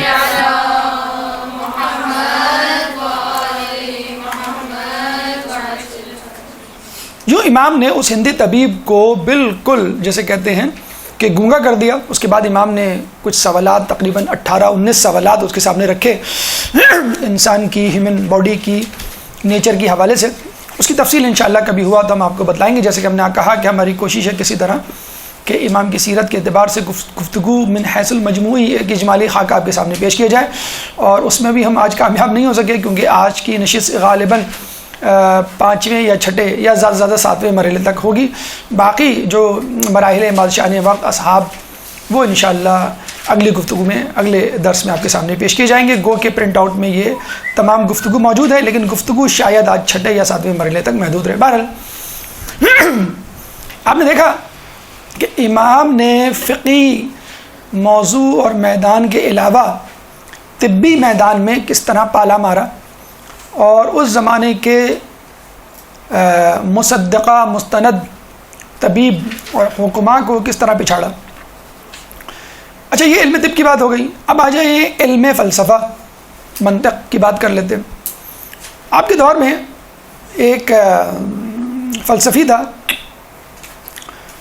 جس نے ایک فلسفہ لوگوں میں پھیلانا شروع کیا، جس کے بارے میں علماء اعلام کا کہنا ہے کہ یہ اس کا پھیلایا فلسفہ نہیں تھا بلکہ بنو امیہ بنو عباس کا ایجاد کردہ ایک اصول تھا جس کے تحت لوگوں کو چپ کرانا مقصود تھا تاکہ وہ بغاوت پہ نہ اترے. اور وہ نظریہ کیا تھا؟ بلکہ ایک بحث تھی جو چھڑ گئی تھی، اور اس بحث کے اعتبار سے یعنی حمایت اور اس کی مخالفت کے اعتبار سے 2 گروہ بن گئے تھے. بحث کیا تھی کہ انسان اپنے اعمال میں مختار ہے یا مجبور ہے. مختار یعنی آزاد ہے، مجبور یعنی ایک زبردستی والی بات ہے. تو کچھ لوگوں نے کہا کہ انسان اپنے اعمال میں مختار ہے، جو چاہے کرے، اللہ نے بھیجا ہی اسی لیے، اور پھر بعد میں وہ حساب لے لے گا. ایک نے کہا کہ انسان اپنے اعمال میں مجبور ہے، اللہ خالق کا کائنات ہے اور وہ دنیا چلا رہا ہے، انسان کو بھی وہ چلا رہا ہے. تو جن لوگوں نے کہا کہ انسان مختار ہے یعنی انسان آزاد ہے، انہوں نے یہ فلسفہ پیش کیا کہ دیکھیں، میں چاہتا ہوں کھانا کھانا میں کھا لیتا ہوں، میں چاہتا ہوں پانی پینا میں پی لیتا ہوں، میں چاہتا ہوں سونا میں سو لیتا ہوں، میں چاہتا ہوں کسی کو مارنا میں مار لیتا ہوں. تو یہ سب میرے ہاتھ میں ہے، اللہ تو مجھے نہیں روکتا. تو انسان کیا ہے؟ آزاد ہے. ٹھیک ہے. اس کے مقابلے میں جو نظریہ تھا وہ تھا جبری نظریہ یا قدری نظریہ. اس کے بارے میں کچھ لوگوں نے یہ اصول بنایا کہ انسان مختار نہیں ہے، مجبور ہے. دیکھ لیجئے کہ اگر میں چاہوں قتل سے بچنا، اگر بادشاہ مجھے قتل کرنا چاہے تو وہ کر دے گا، میں مجبور ہوں کہ قتل ہو جاؤں. ٹھیک ہے، کچھ بیماریاں ہوتی ہیں میں ان کا علاج کرواتا ہوں لیکن نہیں ٹھیک ہو پاتا اور مر جاتا ہوں مثلا، اپاہج ہو جاتا ہوں مثلا، یا میرا بچہ ہوتا ہے عجیب الخلقت پیدا ہوتا ہے، کسی کا ہاتھ نہیں، کسی کا پیر نہیں، کسی کی آنکھیں نہیں، ایسے بچے ہوتے ہیں. جیسے زیکا وائرس آج کل امریکہ میں چلا ہوا ہے، تو ایسے بچے ہیں جو جینیٹیکلی ایب نارمل پیدا ہو رہے ہیں. تو دیکھیں انسان کے اختیار میں وقت جو ہے وہ اللہ سے لو لگا سکتا ہے. امام کے سامنے یہ جب پیش آئی تو امام نے بڑا اچھا اس کا جواب دیا، اور چھٹے امام 7ویں امام تک یہ گفتگو چلی. امام نے کیا جواب دیا؟ لا جبرا ولا تفویضا ولکن امر بین الامرین، کہ زندگی نہ تو جبر ہے نہ آزادی، بلکہ یہ دونوں کے درمیان کی چیز ہے. لا جبرا ولا تفویضا ولکن امر بین الامرین، زندگی نہ تو جبر ہے نہ آزادی بلکہ ان کے درمیان کی چیز ہے. کچھ چیزیں ہمارے اختیار میں ہیں اور کچھ چیزیں خدا کے اختیار میں ہیں، لیکن جو چیزیں اللہ کے اختیار میں ہیں اس کی بابت اللہ تعالیٰ قیامت کے دن سوال نہیں کرے گا. انسان قابل مواخذہ نہیں ہوگا، اکاؤنٹیبل نہیں ہوگا. مثلا کن باتوں کے بارے میں، کن اعمال کے بارے میں جو اس کی دسترس میں نہیں. پیدائش ہماری دسترس میں نہیں، ہم کہاں پیدا ہوں گے، کس طرح پیدا ہوں گے، کالے پیدا ہوں گے، گورے پیدا ہوں گے، یا رزق سمجھ لیجئے اس کا ذمہ اللہ کا ہے، ہمیں نہیں معلوم، یا کم از کم وہ رزق جو سسٹینیبل ہے، جو آپ کی بقا کے لیے ضروری ہے. ٹھیک ہے. اچھا، شادی کوشش کر سکتے ہیں، آپ کو نہیں معلوم. موت کہاں ہوگی، کیسے ہوگی، کسی کو اس کے اوپر. مولا فرماتے ہیں نا کہ لوگوں نے پوچھا کہ آپ موت سے کیوں نہیں ڈرتے، تو مولا نے کہا کہ میں موت سے اس لیے نہیں ڈرتا کہ اگر موت آئے گی تو پھر کیا ڈرنا. اگر آج موت آئے گی مجھے تو موت سے میں کیوں بھاگوں گا تو بھی جہاں جاؤں گا وہاں موت آ کے رہے گی. اور اگر آج موت نہیں آنی تو پھر کس بات کا ڈرنا کہ جب موت نہیں آنی. بہرحال تو موت خود بے خوفی کا علاج ہے، موت کا معین ہونا. تو آپ نے دیکھا حادثہ، زلزلہ، طوفان، سونامی، لینڈ سلائیڈنگ، سیلاب، یہ جو آپ سنتے ہیں یہ کیا ہے؟ یہ آپ کی دسترس پہ نہیں ہے. آپ سونامی نہیں روک سکتے، آپ زلزلے نہیں روک سکتے، آپ کراچی کی بارش نہیں روک سکتے، جو اس کے بعد جو کیچڑ ہوتی ہے، جو کراچی میں آج کل ایشو چل رہا ہے کچروں کا، اس کو آپ نہیں ٹھکانے لگا سکتے. ہم کیا، ہماری حکومت نہیں ٹھکانے لگا سکتی. تو آپ نے دیکھا، لیکن اللہ تعالیٰ آپ سے قیامت میں اس بابت سوال نہیں کرے گا. کس بابت؟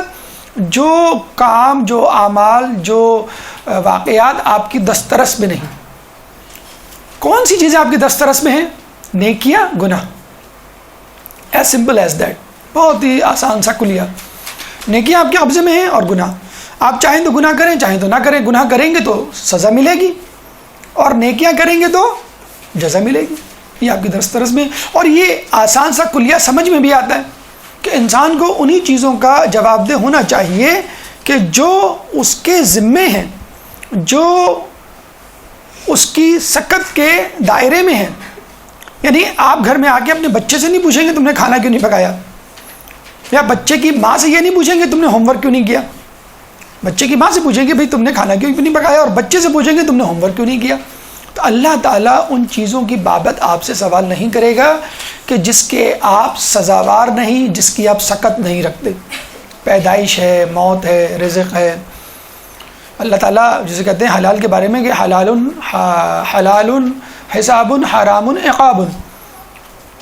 تو اور مسئلے والی چیز ہے، جتنا پیسہ کمائیں گے حساب دینا پڑے گا، غلط ہوا تو سزا، ورنہ کم از کم حساب کی دقت سے تو گزرنا پڑے گا. تو امام نے اس مسئلے کو حل کیا. اور اچھا آپ دیکھیں، خود آپ کی اپنی باڈی، اپنے جسم میں 2 قسم کے اعضاء ہیں، ہاتھ، پیر، کان، ناخن، بال. یہ ایک کیٹیگری میں. اور دوسری کیٹیگری کون سی ہے؟ دل، جگر، پھیپھڑے، گردے، دماغ. یہ دوسری کیٹیگری ہے. کیا فرق ہے دونوں کیٹیگری میں؟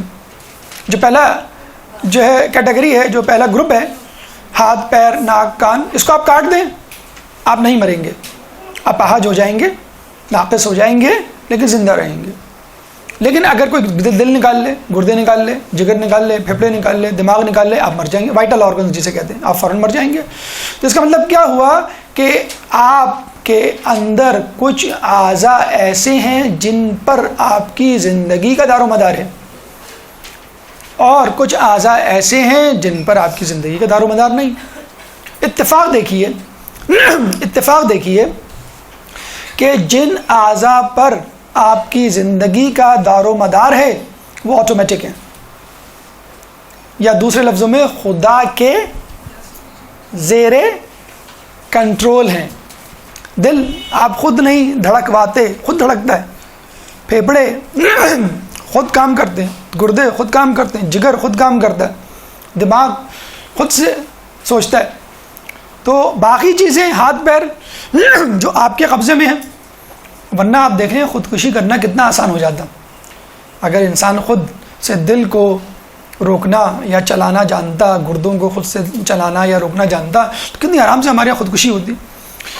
اسی طرح اگر اللہ تعالیٰ انسانوں کے ہاتھ میں موت دے دے، پیدائش دے دے، رزق دے دے، یا زلزلہ و طوفان دے دے انسانوں کے ہاتھوں میں، تو انسان کتنی تباہیاں اس کائنات میں، اس پلانٹ پہ لے آئے. اب آپ دیکھیے کسی حد تک آرٹیفیشل سونامی تو کریٹ کیے جا رہے ہیں. ابھی جو ایک سونامی آیا تھا انڈونیشیا میں، وہ کہتے ہیں امریکہ نے کوئی زیر زمین کا مطلب ہے زیر سمندر کوئی ڈائنامائٹ کا دھماکہ کیا تھا، اس سے سمندر کی لہریں اتنی زیادہ اچھلیں کہ وہ سونامی کی شکل اختیار کری. ایک خبر یہ بھی ہے کہ کشمیر میں ایک دفعہ جو زلزلہ آیا تھا 5 سال پہلے، وہ بھی جو ہے وہ امریکہ کا لایا ہوا تھا. وہ چاہ رہے تھے کہ کشمیر کی ایک خطیر آبادی کو، ایک کثیر آبادی کو سفاستی سے مٹا دیا جائے تاکہ نہ رہے بانس نہ بجے بانسری. اسی طرح آرٹیفیشل بارشیں کر کے دنیا آفات میں اضافہ کیا جاتا ہے. مثلا انڈیا کے بارے میں یہ اکثر کہا جاتا ہے کہ جب بارشیں ہوتی ہیں تو وہ اپنے بند کھول دیتا ہے، اور وہاں سے جب پانی آتا ہے تو وہ سیلاب کی شکل اختیار کر جاتا ہے. پانی ہے بہرحال. تو آپ نے دیکھا نیوکلیئر پاور، نیوکلیئر بوم یہ ہمارے ہاتھ میں، میزائل ہمارے ہاتھ میں ہیں. ان سے ہم کتنا غلط فائدہ اٹھا رہے ہیں. میزائل اور جو ویپنز ہیں اس کا کتنا زیادہ غلط استعمال ہو رہا ہے. مطلب آپ کی اطلاع کے لیے عرض ہے، یہ جو نارکوٹکس ہیں، یہ جو ویپنز ہیں، دنیا میں بہترین کا مطلب ہے سب سے زیادہ منافع کمائے جانے والے ذرائع آمدنی ہیں، جس کو امریکہ یورپ والے یوز کرتے ہیں باقاعدہ. اسلحہ اور narcotics, 50% of the narcotics consumed by Americans by itself, وہاں زیادہ یوز کرتی ہیں. 50%، more than 50% of the weapon supplied by America. بہرحال اگر انسان کی دسترس میں یہ طاقتیں آ جائیں تو انسان کتنی تباہی مچائے. جب اسٹیفن ہاکنگ یہ کہہ سکتا ہے کہ ہم خود یونیورس مینیج کر لیں گے، وی ول مینیج بائی آور سیلف، ہمیں خدا کی ضرورت نہیں، کچھ نہیں ہے انسان، تو اس کا دعویٰ خدائی شروع ہو گیا. نمرود نے کیا، شداد نے کیا، اور آج کل کے سائنسدان کر رہے ہیں. جیسے بیٹا ذرا بڑا ہونے لگتا ہے، کمانے لگتا ہے، تو کیا کہتا ہے، ابا میں خود اپنا خرچہ چلا لوں گا، ابا میں خود جو ہے میں نے کرائے پہ فلیٹ لے لیا، ابا میں نے خود لڑکی پسند کر لی، ابا میں خود شادی کر لیتا ہوں.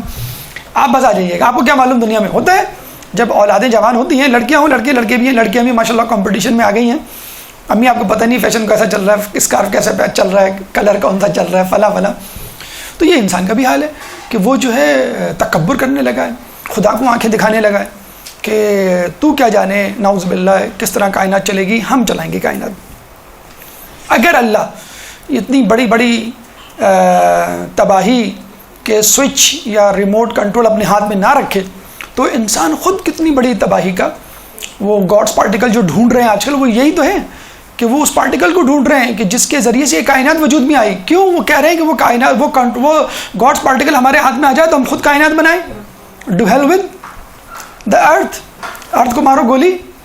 کیا پاکستان، کیا افغانستان، کیا ایران، عراق، اس پہ قبضہ کرنے کی ضرورت ہی نہیں ہے. ہم خود اپنی دنیا بنائیں گے. دنیا کیا بنائیں گے؟ ہم کائنات بنائیں گے. تو بڑی باتیں ہو رہی ہیں، بڑے جسے کہتے ہیں چھلانگے لگانے کی انسانیت کوشش کر رہا ہے.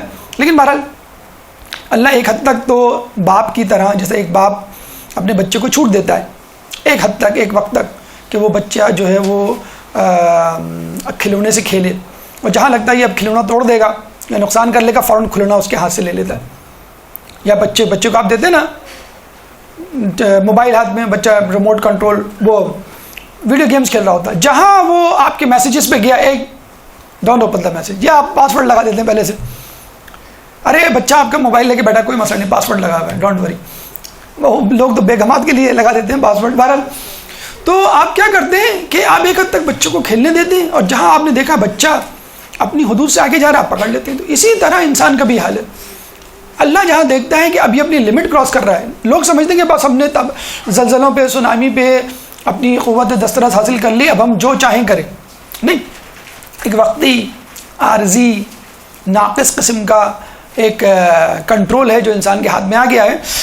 الٹیمیٹ کنٹرول خدا کے ہاتھ میں. اگر خدا کے ہاتھ میں نہ ہوتا نعوذ باللہ تو سب سے پہلے جو قوم اس زمین سے صفحہ ہستی سے مٹتی وہ مسلمان ہوتی. سب سے زیادہ ملبہ، سب سے زیادہ نزلہ، سب سے زیادہ نقصان، سب سے زیادہ نفرت اسی مسلمان قوم سے کیا جا رہا ہے. اور سب سے زیادہ تنزل پسند کہہ لیجئے، سب سے زیادہ مفلس غریب کہہ لیجئے، سب سے زیادہ تعلیمی میدان میں پیچھے یہی قوم ہے. تو کیا مسئلہ ہے اس قوم کو ٹھکانے لگانا؟ جب آپ خود علیہ اعلان کہتے ہیں بیکورڈ قوم ہے اور یہ کچھ نہیں کر سکتی، تو بس ٹھیک ہے، اس کو ٹھکانے لگا دیجئے. آپ اپنی سائنسی ایجادات، ایٹامک بامب، میزائلز اور دریافتوں کو استعمال کریں اور صفحہ ہستی سے مٹا دیں. نہیں کر سکتے، کیوں؟ اللہ تعالیٰ نے ہی ریموٹ کنٹرول رکھا ہوا ہے. لا جبرا ولا تفویضا ولکن امر بین الامرین. کچھ چیزیں تمہارے ہاتھ میں ہیں، کچھ چیزیں خدا کے ہاتھ میں ہیں. اگر تم ان چیزوں کے مالک بن جاؤ جو اللہ کے ہاتھ میں ہیں تو پھر تم تباہی مچاؤ، اپنے آپ کو بھی تباہ کرو اور لوگوں کو بھی تباہ کرو. یہ امام نے فارمولہ دیا، کلیہ دیا. اب آئیے ایک اور مسئلے کی طرف. اچھا، یہ ایک عجیب بات ہے، اس پہ بھی انشاءاللہ تفصیل سے کبھی بحث کریں گے کہ جو مسائل پہلے زمانے میں تھے وہی مسائل کم و بیش ابھی بھی ہیں. دیکھیں نا، یہ بھی تو آج کل ہے. ہم کہتے ہیں نا اکثر، بھائی آپ زیارت پہ کیوں نہیں گئے؟ ارے بھائی اب مولا بلائیں گے تو چلے جائیں گے. حج پہ کیوں نہیں گئے؟ بھائی اللہ جب بلائے گا، اللہ جب چاہے گا تو ہم حج کر لیں گے. ارے نماز کیوں نہیں پڑھتے ہیں؟ بھائی کیا کریں، توفیق ہی نہیں ہے. اللہ جب توفیق دے گا تو ہم نماز پڑھ لیں گے. یہ کیا قدری نظریہ نا، کیا مجبور ہے نیکی. ہم نے کہا بھائی کیا کریں، بنو امیہ بنو عباس کے حکمرانوں کی فاسقیت اور فجوریت پہ پردہ ڈالنے کے لیے یہ نظریہ قدری کو پروموٹ کیا گیا. بھئی فلاں بادشاہ بڑا ظالم، فلاں بادشاہ فاسق و فاجر. ارے بھائی اللہ نے چاہا تو وہ حکمران بنائے، اللہ نہیں چاہتا تو کیوں بنتا؟ جبھی خلیفہ مسلمین کہا جاتا تھا، ذل سبحانی، ذل الہی کہا جاتا تھا. اس کو کیوں کہا جاتا تھا؟ کہ بھئی اللہ کی طرف سے متعین ہے. اور آج بھی کئی عرب ریاستوں میں یہی فارمولہ ہے کہ جو تمہارے حکمران ہیں یہ اللہ کی طرف سے مقرر کردہ ہیں. اگر اللہ نہ چاہتا تو یہ کیسے تمہارے اوپر حکمران ہوتے؟ چنانچہ خاموش ہو جاؤ، جو یہ کرنے دے رہے ہو کرنے دو. یہ فارمولہ بنو امیہ بنو عباس کا پروموٹڈ تھا، بنایا ہوا تھا، پھیلایا ہوا تھا، تاکہ اپنی حکومتی استحکام کو مزید مضبوط کرے اور لوگوں کو یہ ہمت نہ ہو کہ وہ حکومت کے خلاف بغاوت کا سوچے.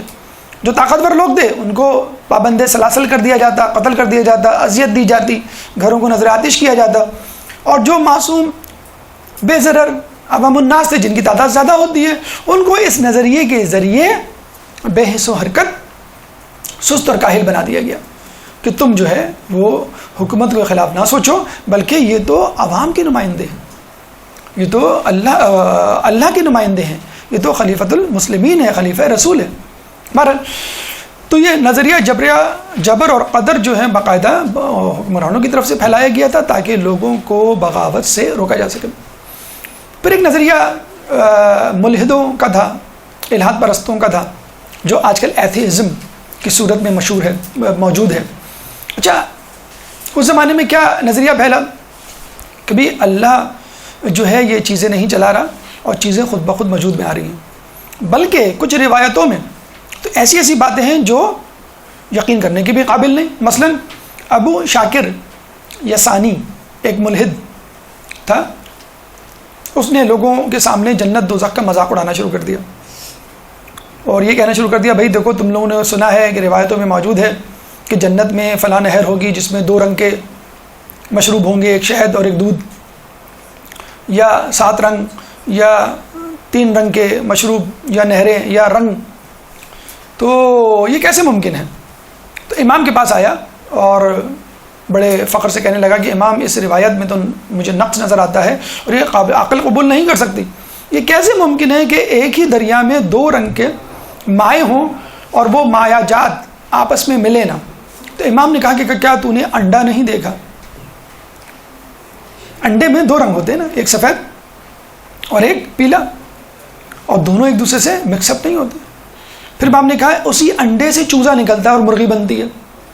تو مجھے بتائیں اس بے جان چیز میں حیات کس نے ڈالی؟ کیا چوزا خود سے خود وجود میں آ گیا؟ کوئی چیز خود سے خود وجود میں نہیں آ سکتی، اور زندہ چیز وہ کیسے وجود میں آ سکتی ہے؟ وہ بیچارہ جو ہے وہ لاجواب. آج کل کے دور میں تو بہت ہی آسان ہے. آپ کسی کراچی کسی بڑے اچھے ریسٹورینٹ میں چلے جائیں، 7 ٹیسٹ کی 7 کلرز کی کون آئس کریم مل جائے گی آپ کو، 7 رنگ کی. 100 روپے کی آئس کریم ہوتی ہے ہمارا. 7 آئس کریم میں 7 ٹیسٹ جو ہے وہ ونیلا بھی ہوگی، چاکلیٹ بھی ہوگی، آپ کا مینگو بھی ہوگا، ہر قسم کا ٹیسٹ ماشاءاللہ. وہ 7 ٹیسٹ آپ کو ملا کے ایک ہی کون آئس کریم میں دے گا. آپ یہاں سے کھائیں تو مینگو، ادھر سے کھائیں تو بنانا، ادھر سے کھائیں تو وینیلا، پھر چاکلیٹ اور کافی، پتہ نہیں کیا کیا 7 ٹیسٹ. آج کل کے دور کے لوگوں کو بھی پتہ چل گیا کہ جنت میں اگر 7 ٹیسٹ والی نہر ہے تو بھی 7 ٹیسٹ والی کون آئس کریم بھی تو ہے. اس میں کون سا ایسا مسئلہ ہے؟ 2 ٹیسٹ مل سکتے ہیں، کوئی ایسا مسئلہ نہیں.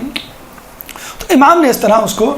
اچھا آج کل بھی کے دور میں ایتھیزم بہت عام ہو رہا ہے، اس پہ انشاءاللہ کبھی گفتگو کریں گے کہ باقاعدہ لوگوں کو سائنسی توجیہات دریافتوں کے حوالے سے بتلایا جا رہا ہے یہ سب پرانی باتیں ہیں، یا عقل نہیں مانتی، یا آنکھوں نے کبھی دیکھا نہیں، وغیرہ وغیرہ.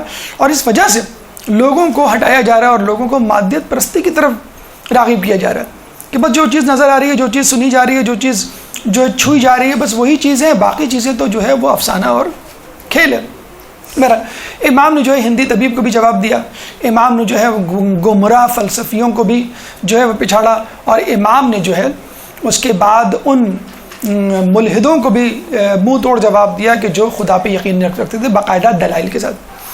فقط توحید مفضل جو ایک بہت طویل حدیث ہے اور بہت خوبصورت حدیث ہے جس میں توحید بند کر کے رکھ دی گئی ہے، اور توحید اس طرح کی توحید نہیں کہ نقلی دلائل، عقلی دلائل، جانداروں کا تذکرہ، نباتات کا تذکرہ، حشرات کا تذکرہ، بادلوں کا تذکرہ، بارشوں کا تذکرہ، اور بعض تفصیل سے امام نے جو ہے اس کو ثابت کیا ہے کہ یہ کس طرح خدا کے ہونے پر دلالت کرتی ہیں.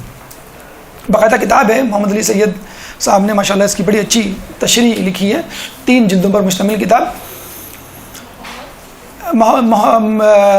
محمد علی سید تو امام نے سائنسی اعتبار سے بہت زیادہ انکشافات کیے، اور یہ انکشافات اور اس کا ثبوت خود ایک کتاب جو کہ اردو میں اب شائع ہو چکی ہے، مغز متفکر اسلام، سپر مین ان اسلام کے نام سے کتاب ہے، جس میں 23 سائنسدانوں، علماء، دانشوروں نے اپنے تبصرے اور اپنی تحقیق جمع کی ہے. اور آپ کو یہ سن کر حیرت ہوگی کہ 23 میں سے 21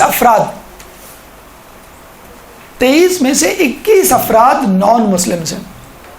اس کتاب کے لکھنے والوں میں، تحقیق جمع کرنے والوں میں، جس کا نام ہے مغز متفکر اسلام، سپرمین اسلام، یہ کتاب مارکیٹ میں دستیاب ہے.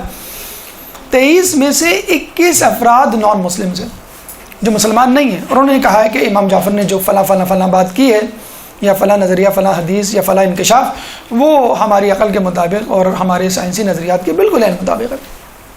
تو بہرحال امام نے کہنے کا مقصد یہ ہے کہ اپنے دور میں بنو امیہ اور بنو عباس کے جھگڑے سے اور ان کی جنگ سے فائدہ اٹھایا، نہ صرف فقہی میدان میں بلکہ سائنسی میدان میں، طبی میدان میں، فلسفے کے میدان میں، غرض ہر قسم کے علم کے متلاشی اور متوالوں کو سیراب کیا، اور اپنے نام یعنی جعفر کی جو ہے انہوں نے لاج رکھی اور اس کو صحیح ثابت کر دکھایا.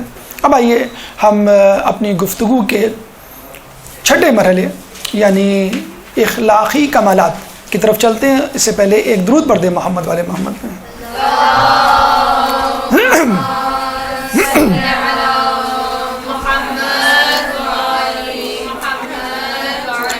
اچھا، آپ نے نوٹ کیا ہوگا کہ بعض اوقات انسان جو ہے جو مصروف ہوتا ہے عموماً وہ تھوڑا سا چڑچڑا ہوتا ہے، غصے والا ہوتا ہے. مثلاً کوئی ڈاکٹر ہے، کوئی انجینئر ہے، کسی کمپنی کا باس ہے، تو اس کے پاس وقت نہیں ہوگا لوگوں سے بات کرنے کا، اس کے پاس وقت نہیں ہوگا ٹی وی دیکھنے کا، اس کے پاس وقت نہیں ہوگا کسی کے ساتھ بہت زیادہ خوش مزاجی، خوش اخلاقی سے ٹائم پاس کرنے کا، بہت جلدی میں ہوگا، ہوں ہاں میں جواب دے گا، جلدی غصے میں آ جائے گا، اپنے کام سے کام رکھے گا، اور عموماً لوگوں کو لفٹ نہیں کرائے گا، جسے عام عرف میں جو کہا جاتا ہے۔ امام پہ اتنی زیادہ بھاری ذمہ داریاں تھیں، علمی اعتبار سے، سیاسی اعتبار سے، اخلاقی اعتبار سے، معاشی معاشرتی اعتبار سے، کیونکہ اس زمانے میں امام کے پاس ہر شخص اپنے مسائل حل کرنے آتا تھا، چاہے وہ علمی مسئلہ ہو، چاہے وہ جو ہے وہ معاشی مسئلہ ہو، ان تمام جو ہے مسائل کو امام جو ہے وہ حل کیا کرتے تھے۔ تو اخلاقی اعتبار سے جب ہم دیکھتے ہیں تو ہم حیران رہ جاتے ہیں کہ امام اتنی مصروفیت کے باوجود کس طرح اخلاق کا مظاہرہ کرتے تھے۔ مثلا حلم کے حوالے سے اگر ہم امام کی ایک حکایت اور واقعے پہ نظر ڈالیں، آپ نے شاید سنا بھی ہو کہ امام نے اپنے غلام کو کسی کام کے لیے بھیجا اور وہ غلام رستے میں کہیں سو گیا۔ امام جا کر اس کو ڈانٹ سکتے تھے، کسی کو بھیج سکتے تھے، غصے میں اس کو اٹھا سکتے تھے، اس کو سزا دلوا سکتے تھے یا دے سکتے تھے۔ کیا کیا انہوں نے؟ پنکھے سے ہوا جلنے لگی۔ اچھا، یہ ہونا چاہیے جیسے آج کل کی مائیں یا باپ کرتے ہیں کہ بچے سو رہے ہوں تو پنکھا بند کر دیتے ہیں، ہے نا، پنکھا بند کر دیتے ہیں تاکہ جب گرمی لگے گی تو خود اٹھ جائیں گے۔ تو امام نے پنکھا نہیں بند کیا بلکہ اور پنکھا جلنا شروع کر دیا۔ اچھا، یہ بھی ایک لطیف انداز ہے، آپ کو یہ اندازہ ہوگا اگر ٹیمپریچر زیادہ ہو جائے یا کم ہو جائے، دونوں صورتوں میں آپ کی آنکھ کھل جائے گی۔ مثلا آپ گھر گئے، رات کے 10-11 بج رہے ہیں اور لوڈ شیڈنگ، لیکن آپ اتنے تھکے ہوئے ہیں کہ آپ سو جاتے ہیں۔ جب رات میں 2 بجے لائٹ آتی ہے تو آپ کی آنکھ کھل جاتی ہے، کیوں؟ پنکھا چلنا شروع کر دیتا ہے، آپ کا جو ہے کمرہ وہ ذرا ٹھنڈا ہو جاتا ہے۔ یا کوئی آگے فرض کر لیں اے سی چلا دیتا ہے تو ٹھنڈک یا ٹمپریچر کے کم ہونے سے اور گرمی ٹمپریچر کے بڑھنے سے انسان کی جو ہے وہ آنکھ کھل جاتی ہے۔ تو امام چاہتے تو کوئی گرم پانی اس پہ ڈال دیتے یا گرمی اس کو کس طرح پہنچا دیتے، امام نے ٹھنڈک پہنچائی مزید، اس کی آنکھ کھل گئی۔ اچھا، یہی طریقہ اگر آپ جائیں انشاءاللہ مشل اللہ آپ کو زیارت کروائے تو امام کے روزے پہ بھی یہی صورتحال ہوتی ہے۔ کاظمین جائیں، وہاں پہ بھی یہی صورتحال، نجف میں جائیں یہاں بھی، کہ وہاں کے جو شرطے کہنا چاہیے، پولیس مین کہنا چاہیے، یا جو وہاں محافظ روزہ اور قبر ہوتے ہیں، قبر مبارک پہ جو متعین افراد ہوتے ہیں، ان کے ہاتھ میں ایک کیا کہنا چاہیے، پھولدار جھاڑو کہہ لیجئے، یا کوئی مور کا پر یا کوئی ایسی چیز ہوتی ہے، برش ٹائپ چیز ہوتی ہے، جو وہ بس ٹچ کرتے ہیں آپ کو اور آپ سمجھ جاتے ہیں بھئی یہاں پہ اونگنا نہیں ہے، یہاں پہ جو ہے وہ سونا نہیں ہے، یہاں پہ جو ہے پیر پھیلا کے لیٹنا نہیں ہے وغیرہ۔ اگر یہ چیز اگر آپ حج اور عمرے میں دیکھیں، یہ چیز ہمیں مفقود نظر آتی ہے، بڑے افسوس کے ساتھ کہنا پڑتا ہے کہ وہاں جس طرح بدتمیزی سے لوگوں سے پیش آیا جاتا ہے، واضح طور پہ انسان محسوس کرتا ہے۔ حج عمرہ کر کے آئے اور زیارت کر کے آئے، زیارت میں جس طرح آپ کو مرحبا یا ویلکم کیا جاتا ہے، اس طرح حج عمرے میں آپ کے ساتھ جو سلوک کیا جاتا ہے، اب جو معیشت نیچے کی طرف جا رہی ہے اس میں تو اور زیادہ ابال اور غصے کا امکان زیادہ ہے۔ بہرحال تو یہ طریقہ ہے، مطلب آپ اپنے بچے کو غصے میں اٹھا سکتے ہیں، مار کے اٹھا سکتے ہیں، پنکھا بند کر سکتے ہیں، اور یہ بھی کر سکتے ہیں اس کے بالوں میں کنگھی شروع کرتے ہیں اپنی انگلیوں سے کہ بیٹا اٹھ جاؤ، بہت دیر ہو گئی، تمہیں اسکول جانا ہے یا تمہیں ابھی پڑھنا بھی ہے۔ تو کئی طریقے ہیں، بچہ جو ہے اسی حساب سے پھر آپ کو رسپانس دے گا۔ اگر پیار محبت سے اٹھائیں گے تو آپ کے دل میں پیار محبت، اس کے دل میں پیار محبت پیدا ہوگی۔ اگر غصے سے اٹھائیں گے تو وہ آپ کے جانے کے بعد دوبارہ کمبل تان کے وہ سو جائے گا۔ امام نے فقط کیا کہا، صرف یہی نہیں کہ اٹھایا، بلکہ اس کو ایک کلیہ دیا کہ دیکھو دن کام کے لیے، رات آرام کے لیے ہوتا ہے۔ وَجَعَلْنَا اللَّيْلَ لِبَاسًا وَجَعَلْنَا النَّهَارَ مَعَاشًا، کہ ہم نے رات کو لباس بنایا اور ہم نے دن کو معاش کا ذریعہ بنایا۔ یہ اصول ہے، یہ تم جاری و ساری رکھو۔ اگر تم دن میں کام کی بجائے سو اور رات میں کام کی بجائے پڑھو، یا پڑھو تو چلیں ایک ایکسیپشن دی گئی ہے کہ تعلیم کے لیے آپ جاگ سکتے ہیں یا بہت ضروری کام ہو، یا رات کے وقت جو ہے کام کرو، تو یہ تمہاری بیولوجیکل ردم یا ہارمونز کے لیے نقصان دہ ہے۔ مجبوری ہے تو ایک الگ بات ہے، مثلا چوکیدار ہے، اس کو رات میں جاگنا ہے بہرحال۔ تو یہ طریقہ کار ہے اخلاقی اعتبار سے کہ اگر کسی سے غلطی ہو جائے، ہمارے یہاں کیا ہوتا ہے کہ چلو بھائی بہادرآباد چلتے ہیں چائے پینے، بیگم پریشان، بہادرآباد چائے پینے، خیریت پہ؟ خیریت کیا ہے، 2.5 گھنٹے پہلے تم سے کہا تھا کہ چائے دے دو، اب آدمی باہر ہی پیے گا جال کے، اچھا سوری، یہ انداز ہوتا ہے۔ اس بیچاری کے ذہن سے نکل گیا کہ انہوں نے چائے کا بولا تھا اور میرے ذہن سے نکل گیا، میں بھی ساسی کی خدمت کر رہی تھی اور انہیں سب کے سامنے، ساس کے سامنے یہ جملہ ٹاک دیا کہ چلو بھائی تم کو چائے پلا کے لاتا ہوں، کیوں؟ تم سے 2.5 گھنٹے پہلے چائے کہا تھا، ابھی تک نہیں پہنچی۔ تو یہ ہمارا رویہ ہوتا ہے، کھانے میں جو ہے وہ نمک، قورمے میں نمک زیادہ ہو جائے، یا چائے میں جو ہے وہ چینی کم ہو جائے. آپ دیکھیں. اور پھر یہ جو ملبہ یا نزلہ جو ہے جو شوہر بیوی پہ گراتا ہے، بیوی یعنی ماں اپنے بچے پہ ٹرانسفر کر دیتی ہے. 10 مرتبہ تم سے کہا ہے کہ ٹی وی آہستہ جو ہے وہ دیکھا کرو، لیکن تمہاری جو ہے وہ تو وہ کان مروڑ دیا جاتا ہے، پہلے ریموٹ کا پھر وہ جو ہے بچے کا. تو ہمارے یہاں بھی یہی معاملہ ہے کہ سختی پہ اگر آپ دیکھیں، ٹو بی ویری فرینک، آپ ایک لسٹ بنائیں مت، اپنے دل میں سوچیں کہ آپ سے خود دن بھر میں کتنے گناہ ہوتے ہیں. ہم اپنے طور پر کتنے گناہ کرتے ہیں. اچھا اب اس میں گناہ آپ یہ مت سمجھیے گا کہ آپ نماز نہیں پڑھ رہے.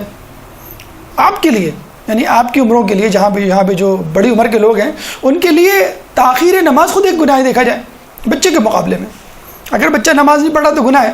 تو بھائی آپ کے لیے اس عمر میں پہنچ کے، ماں باپ کی مثلاً بات کر رہا ہوں میں، تاخیر سے نماز پڑھنا گناہ ہے گویا. اگر آپ تاخیر سے نماز پڑھیں گے بچہ نماز کو منسوخ کرے گا. آپ مستحبات پہ عمل نہیں کریں گے، بچہ واجبات پہ نہیں عمل کرے گا. اگر آپ اپنی لسٹ بنانے بیٹھیں کہ میں نے آج کتنے گناہ کیے یا میں نے کتنے کاموں سے غفلت برتی، تو آپ خود ہی شرمندہ ہو جائیں گے کہ میں خود جو میں نے معیار بنایا ہوا ہے اس پہ نہیں پورا اتر رہی، میں خود اپنے شوہر کو راضی نہیں کر پا رہی. اچھا شوہر خود سوچے کہ میں دفتر میں کیا ایمانداری سے کام انجام دیتا ہوں، کیا میں کرپشن میں انوالو نہیں، کیا میں وقت پہ پہنچتا ہوں، کیا میں وقت پہ نکلتا ہوں، کیا میں وقت پہ کام مکمل کر دیتا ہوں، کیا میرا باس مجھ سے خوش ہے. تو اس کو خود اپنے اندر 10 خامیاں نظر آ جائیں گی. تو ہر انسان غلطیوں اور خامیوں کا مرکب ہے. اگر اس دنیا میں، علماء عالم کہتے ہیں اس دنیا میں بچے نہ ہوں، جانور نہ ہوں، تو ہم لوگوں کے گناہوں کی وجہ سے اللہ ہم کو نیست و نابود کر چکا ہوتا.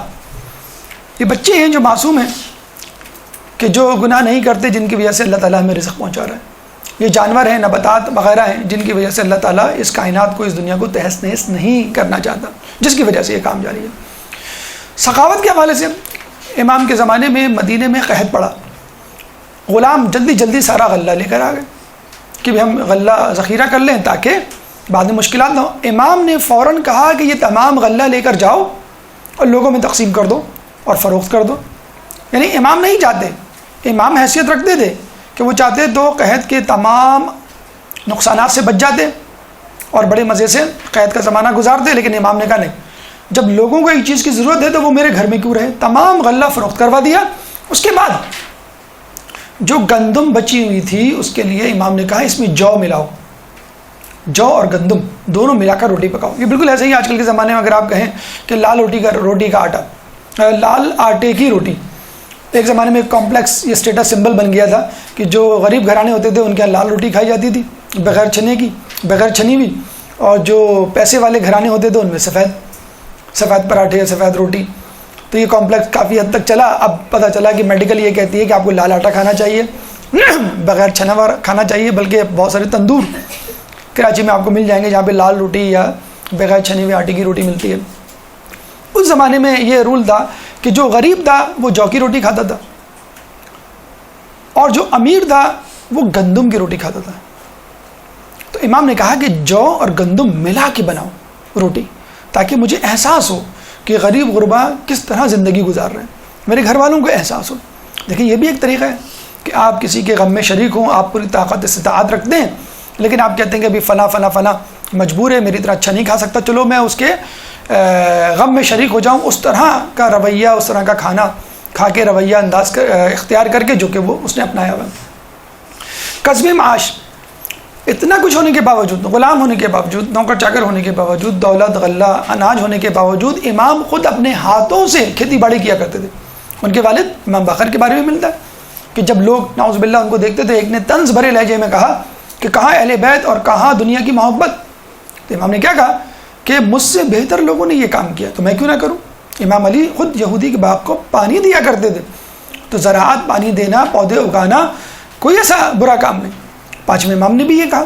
اور چھٹے امام کو جب کسی نے دیکھا اور یہ کہا کہ آپ کیوں زحمت اٹھاتے ہیں، تو انہوں نے کیا کہا، قصب معاش کے لیے زحمت باعث اجر و ثواب ہے.